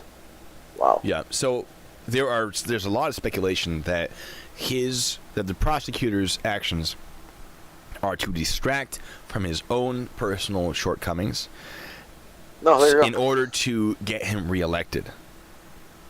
Yep. So I think that's definitely worth considering in regards to. But he doesn't have immunity. He can. No, if he gets reelected, he'll still get charged. I mean, never mind. It's just it's like a down the rabbit hole, I guess. Yeah, I mean, there's so much, and I'm looking forward to what the investigation says. But what I want to do with this stream is make it clear how much back and forth is really going to probably be necessary in this case, as far as the arguments, the counter arguments. I think based on some of the things you said, I'm going to side with the police on this one, because you made a very, very good point about he was trying to flee. What would have stopped him from commandeering a vehicle? I think that would be a very good point to articulate in court, and therefore I'm going to say, if that's something the police are articulating, I'm going to side with them on that. However, that does not mean that in the future, if more information comes up, I'm not going to turn against them. Right, exactly. Look, again, we have to make split-second decisions. Yes, things go right, things go bad, but in this case, it's important that the civilian aspect is being shed some light on, because it's being forgotten all this time. And I'm glad you see that now, if the public is at that much of a risk after he's assaulted the police officers, did this, that, and the other, they would be fair game, right? Right. And again, if new information comes out and we are wrong, hey, I was wrong, and that's why. So I'm absolutely. I'm with you. I'm not opposed to, being open to further information, especially if he's got that camera angle that we were talking about. Yeah, he says he has 8 different cameras, footage that he reviewed, right? Huh. Okay. But interesting. Yeah, that's. When are you going to do some more Green River stuff? Good question. Hopefully very soon. Sorry to put you on the spot. No, you're good. So very, very soon. My schedule's about to change again very soon, and I don't know what that's going to do from me sleeping and whatnot. But protests have been going down. COVID is now no longer a big issue. I mean, it's still obviously an issue. Wear a mask, wash your hands. But it's not. I can legally go out and photograph stuff or film things commercially now. So that was one of my concerns, was like, what if I'm stopped by the police? And like, that's not an essential business. I don't want to get fined or charged with violating a stay-at-home order. Now I don't have to worry about that, so I can be like, all right, cool. Like, let's go do this nonsense. By nonsense, I mean try to find some bodies. I mean, I've been trying to find some more information, but kind of hit that wall. But no, it's the same thing here. I mean, COVID's still a thing, and social distancing is not being followed. Yeah. We've also had some protests and some unfortunate situations here as well. That's really, brought a good discussion up, and for the most part, it's been peaceful, thankfully. I think people are, you know, I think, and I hope things will change in many, many ways. But we can do a whole stream on that. Oh, I'm sure. Yeah. No, there's so much that, we worry about, and the public is not even aware of, and I think that's where we need to bridge that gap, and that's why I love taking people out on ride-alongs. Oh yeah, how about you ride-alongs come are see great. how my day is. Yeah, I mean, do you want to help me today? I actually took a high school friend out, Nice. and he was blown away. He's like, man, I didn't know how much paperwork it was. I'm like, yeah, paperwork's a thing. It's so in the States, and I envy you guys. You guys have such a nice system. Oh, Here, I didn't have that system. I did it all by hand. Yeah, exactly. So I feel your pain. But now we're starting to transitioning. We're transitioning to that. When you said that you guys had a fingerprint scanner or a machine, I was like, man, we just got those. Oh, they're real nice So- if you get them to work. I was just used to the ink, so I was like, I'm just gonna ink it. Like, what do I care? I got it all over me countless times. Oh, I was Dry very good at cleaners, the like, ink. really? I loved the ink. But, Right. we can't all be perfect. Like this guy. I'm just kidding. Yeah. Anyway, I'm going to Well, pause this right now. Yep. I'm gonna hang up on you and leave this the call open. I'm gonna see if anyone else wants to call in and talk. Absolutely. Yep. and- I got to take. Yeah. All right. Well, I gotta I'll take- talk to I you gotta later. take, yeah, no problem. Sorry, Alright. there's a bit of a crackling and delay. I'm. Anytime you want me back to kind of give our Leo recap. Yes. I'll Yeah, be I'll bring open you to back that. on, of Maybe course. we can get Texas Mert. Yeah, we'll get a Work as bunch well. of people in. We'll have an entire panel. Yeah. Why not? Absolutely. All right. Yeah. So anytime. Okay. See you later. All right. See ya. Ciao. All right, y'all. You hang on for just 1 second. I'll be back in like less than a minute. So hold that thought.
All right. Where was I? How's everyone doing? What are your thoughts? What do you think? Who wants to call in? You can use this little timer thing I got going on.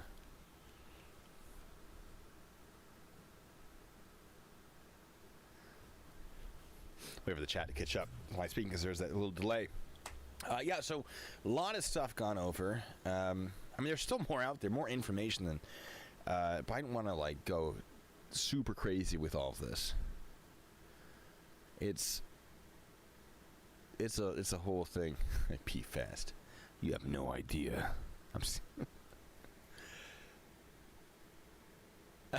Your hubby got your anniversary wrong by 2 days. It's in his ring. Oh, there's no excuse for that, is there? Oh my God. A friend of mine participated in some kind of research. He had device monitoring and recording his pulse for a week. For science, they had dispatch send officer down to his radio. Oh yeah, that will cause some adrenaline. Ooh. Oof. All right. Anyone? I mean, you don't have to call in. We can just talk. But if we're trying to hit that 4-hour mark, I know some of you are waiting for it to happen. This might be the stream. This might be the one. Oh, yeah, Dreamers, you sent me the story. So, yeah, there's supposedly Brooke's girlfriend, Miss White, is responsible for setting fire to the Wendy's. Which, that's going to look real bad. Because premeditated. That's arson of some degree. But I'm not doing a 5-hour stream. I'm not doing it. Not yet. No one likes me that much. If I had like a lot of subscribers, like I'm not that I don't have a lot. I'm incredibly amazed I have the amount I have now. If I had like 100,000 subscribers, I might do a 5-hour stream. So let your friends know. Tell them about me.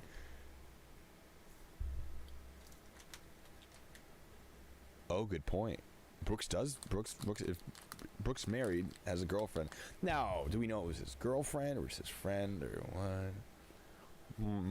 Questions to be asking as I eat chocolate. For those of you who remember the JBS incident, there was a guy, JBS. I was slurping out of a can, just, look, I had the microphone in front of my face, so I was kind of drinking like this, mostly to amuse myself, and he lost his mind about it. So, let's hope he doesn't see this and be like, you're eating chocolate on stream. If he does see this, JBS, I do not care.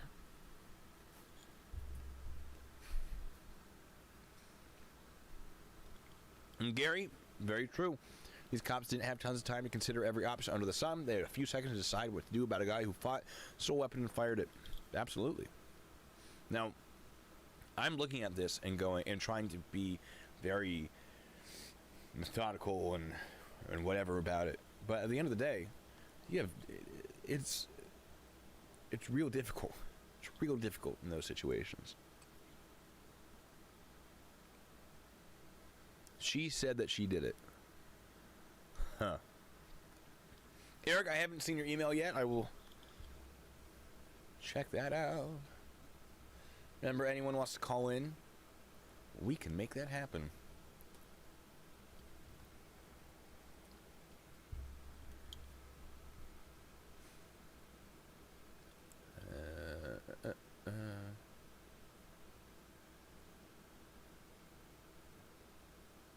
Oh yeah, the you can't give me a ticket because I'm not in the program. Yes, I saw that one. Yes. Yeah, no, people are dumb on social media. I've caught criminals because they just posted all their information on social media. I'm like, oh, great, thanks, guys. We needed this. Here's the evidence. We search social media, law enforcement, the investigators anyway. Like, we absolutely do it. So make everything private. And don't accept friend requests from people you don't know. I had multiple fake accounts that I would use to try to be friends with people. And it worked. Like, oh, your stuff's private? Let me send you a friend request of me, like, smoking hookah with pictures of me just doing, not criminal stuff, but, the thing that you would associate with someone who did drugs. Like, oh, here I am at a bar. Here I am at a hookah shop. Here I am, whatever, right? Secrets.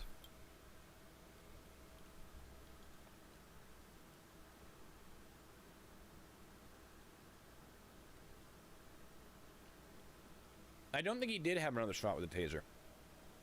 I think he'd used both of them.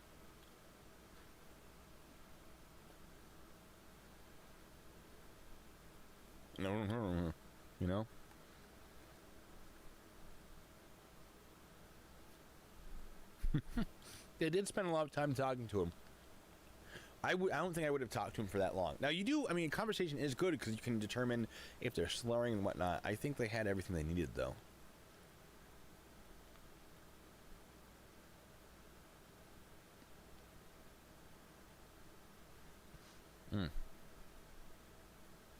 Hit me with your questions about this. Or comments, whatever. As I stuff chocolate in my mouth.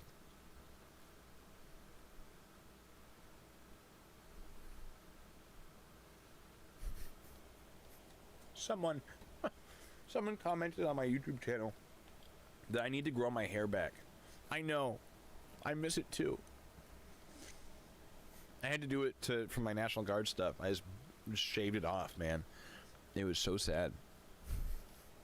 I hated doing it. But nothing was open. Yeah, I gave myself this haircut. It's not bad. How close am I to getting that thing? We're getting pretty close. Actually, you guys are. Oh God, I just nailed chocolate. Oh, hold on one moment. We're getting there.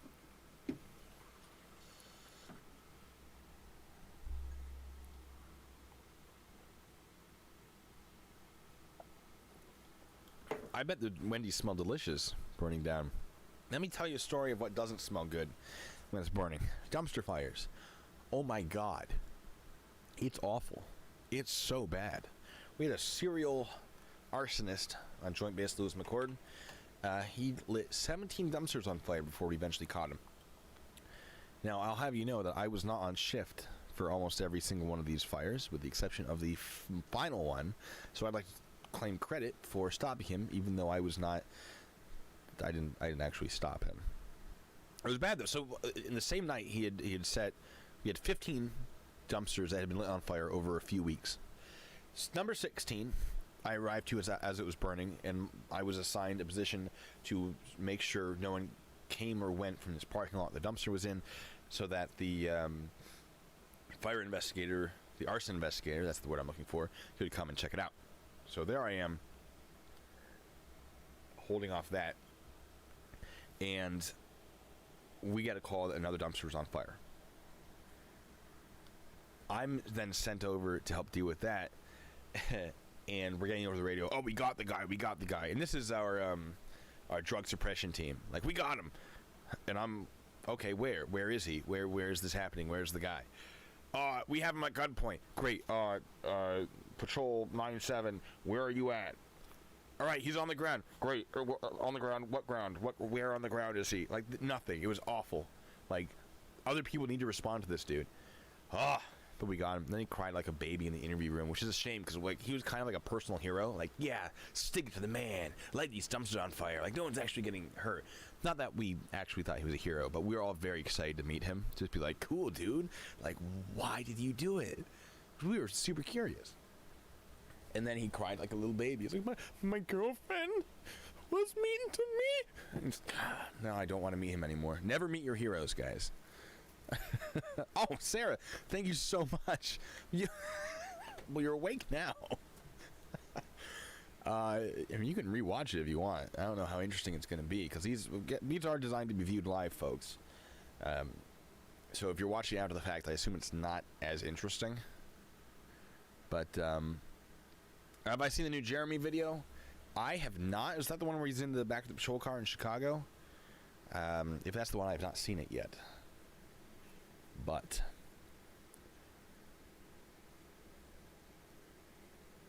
reading all your comments, you guys are amazing. We're gonna have that lantern in no time. It's gonna be great. I already bought a lantern, a cheaper one, a much cheaper one. So we're gonna see how that works. But I'm still looking into the police ones, because the one I wanted to get, I can't.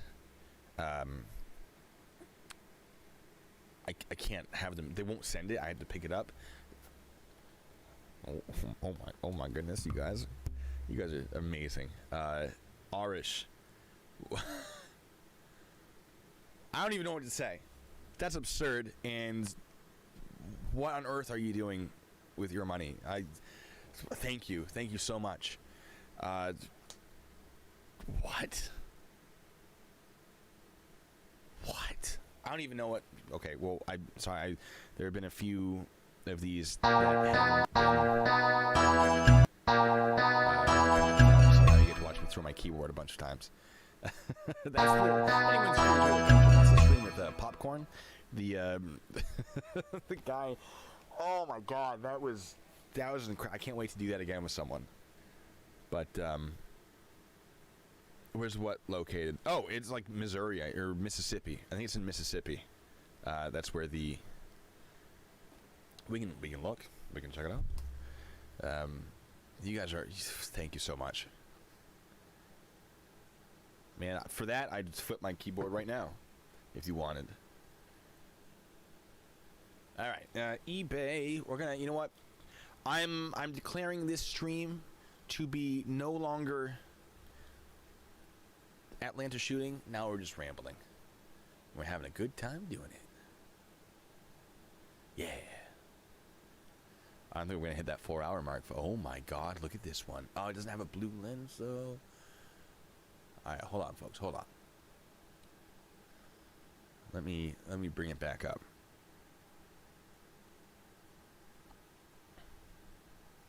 Hey, Wigan Knights, Capac.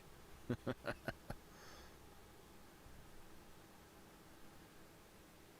right. Look at this. I think this is the one. Is this the one? Oh, it looks real good. I don't know that this was the one. What is free local pickup in Tennessee? Thanks, Tennessee. You're useless to me. This one is very nice, though. You know, all I need is a little bit for the wick.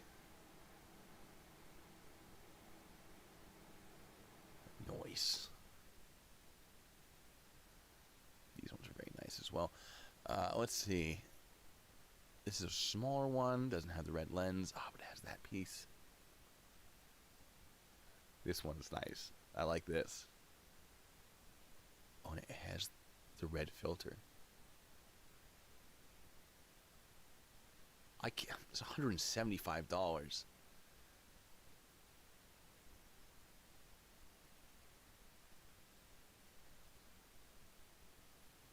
I'll keep an eye on it, but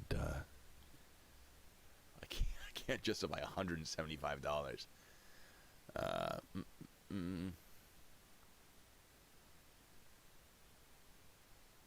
I'll probably make him an offer because no one's actually gonna pay you. Come on. That was real nice though. It's not the same one though. This isn't the right? This isn't the same one I'm looking at, but it is still. Is it the same one? I actually don't know. Oh, it's real similar. BR. I'm keeping an eye on that one. Sarah, I deleted the video game ones. Those ones, I don't want to fill my channel with that. I enjoy doing it. I like having you guys around when I'm playing. But maybe I'll start like a different channel, like Blue Bacon Gaming or something. Oh, I gotta keep that one. Antique Police Light. No, Antique Police Lantern.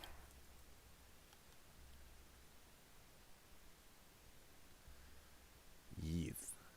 Alright, that is expensive. Yeah, the shipping is where they'll get you. Yeah, $275. I don't think so. Ooh.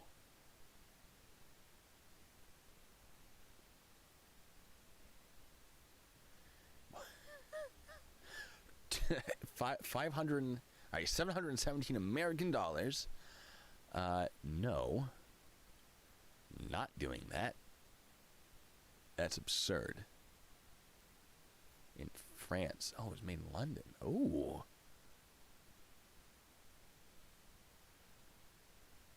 It's very fancy. Not gonna. No. Yeah. I'm looking at. You know.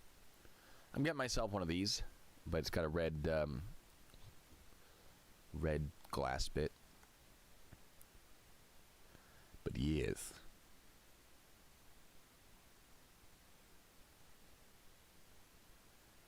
Townsend's. Townsend's, you say? Townsend's lantern. Oh. I mean, I could live with a reproduction, I think.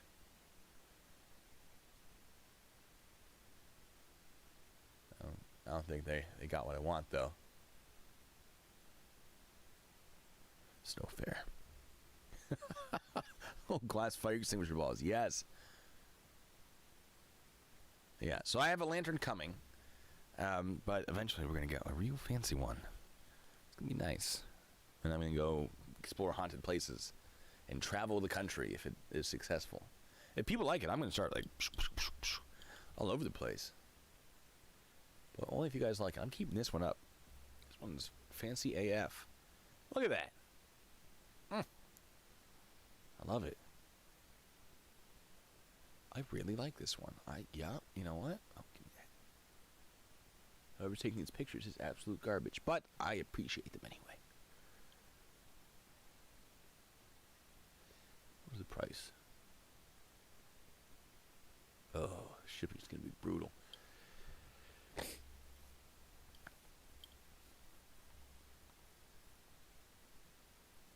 Oh yeah, no, they're cool. Like the Townsend ones are really neat.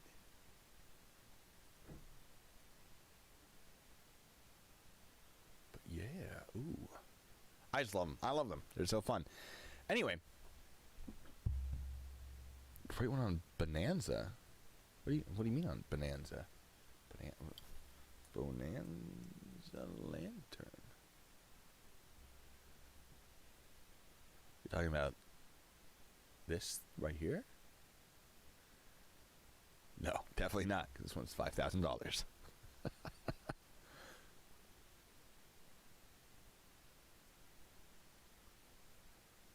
I checked Amazon. Amazon's okay for this stuff. Oh man, some of these are not. Ooh, I'm about to redecorate my house. Oh, these are fun. I really like this. I mean, I'm not going to get it because, you know, $735. But, you know. Anyway. Oh, goodness. Hello. I'm probably going to end this soon because we've completely derailed from our original conversation. Sorry, we're not going to hit that 4-hour mark. That means I get to keep taunting you guys with it. But,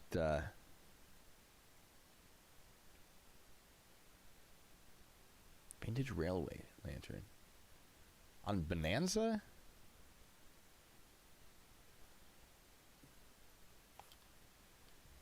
Bonanza railway lantern. Oh. Oh. What? Alright, that's fancy. Alright. Vintage railway lantern. You're not wrong. They do indeed have exactly what I'm looking for. Unless it doesn't have a red lens, in which case... are you for real right now? Oh, this is eBay, that's why.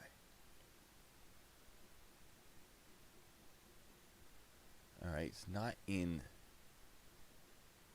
incredible condition, but that price, it's real nice.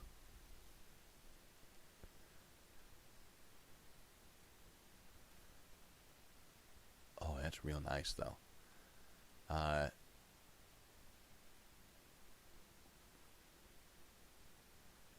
Some of the lanterns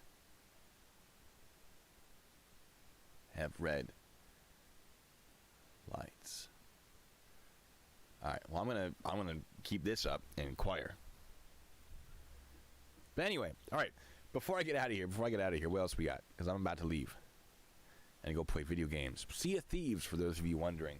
And go be a pirate and sink ships and steal treasure.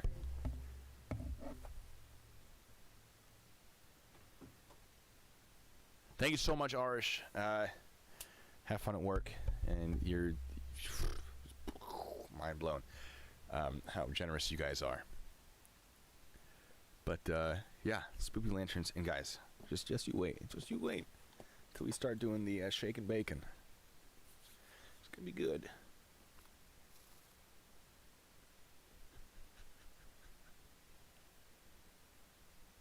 Arr. That's right. Anyway, I could just cut out a red piece of glass. You're right. Probably will.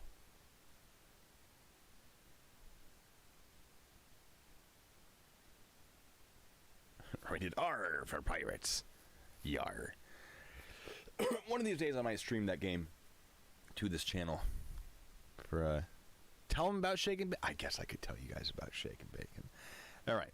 Shake and Bacon is the funniest thing. I love that name. All right, so I'm going to go use my investigator skills, investigate hauntings. It's going to be called Shake and Bacon, which is why I want this lamp, or similar lamps, for the atmospheric effect of just look at it. Just, hold on. Just skablamo. Just, nope, there, oh, there it is. All right, I mean, come on, look at that, right? So, problem is my camera, I have a very, well, not expensive setup. I have like a setup that I paid money for. I don't want to buy a new camera that does infrared, night vision, whatever. So, I need a light source. But I don't want just any light source. I want a fancy light source. So, that's the plan. I get a green lantern and a ring to go with it. Yes. Anyway, but that's the plan. That's Shake and Bacon. I'm going to go investigate some spooky ghost stuffs. So yeah, the whole purpose of this lantern is for a light source for Shake and Bacon. You know? Yeah, this, for that price, is really, really good.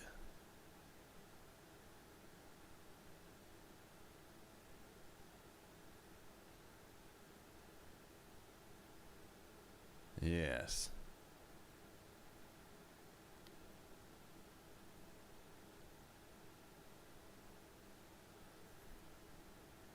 I do need a better green screen. The problem is my chair is falling apart and it keeps bumping into my green screen and doing that. You see that on the edge right there? Scoop. Yeah, it's mostly my chair. The green screen's okay. It's the lighting's also a problem. I'm basically doing this in a closet, so it's difficult. I know I have a green glow around me. It's St. Elmo's fire, actually, for those of you who are nautically inclined. Yeah, we're gonna fix it. We're gonna fix it. Don't worry. We're gonna try. But all right. I think that does it. So, till the next time, you guys all know the deal. Be good. Stay safe. I'm going to pause for a second for the stream to catch up before I end it, because sometimes it has issues when I end the stream. So if I just cut off talking, you know what's happened. I've clicked the button, so I'm just going to ramble for just a moment here while you guys all finish whatever you're saying. I'm going to leave you with a real quick I was so mad. During that. All right. Excuse me. This is what talking for 4 hours will do to you. 3.5. Not my longest stream yet.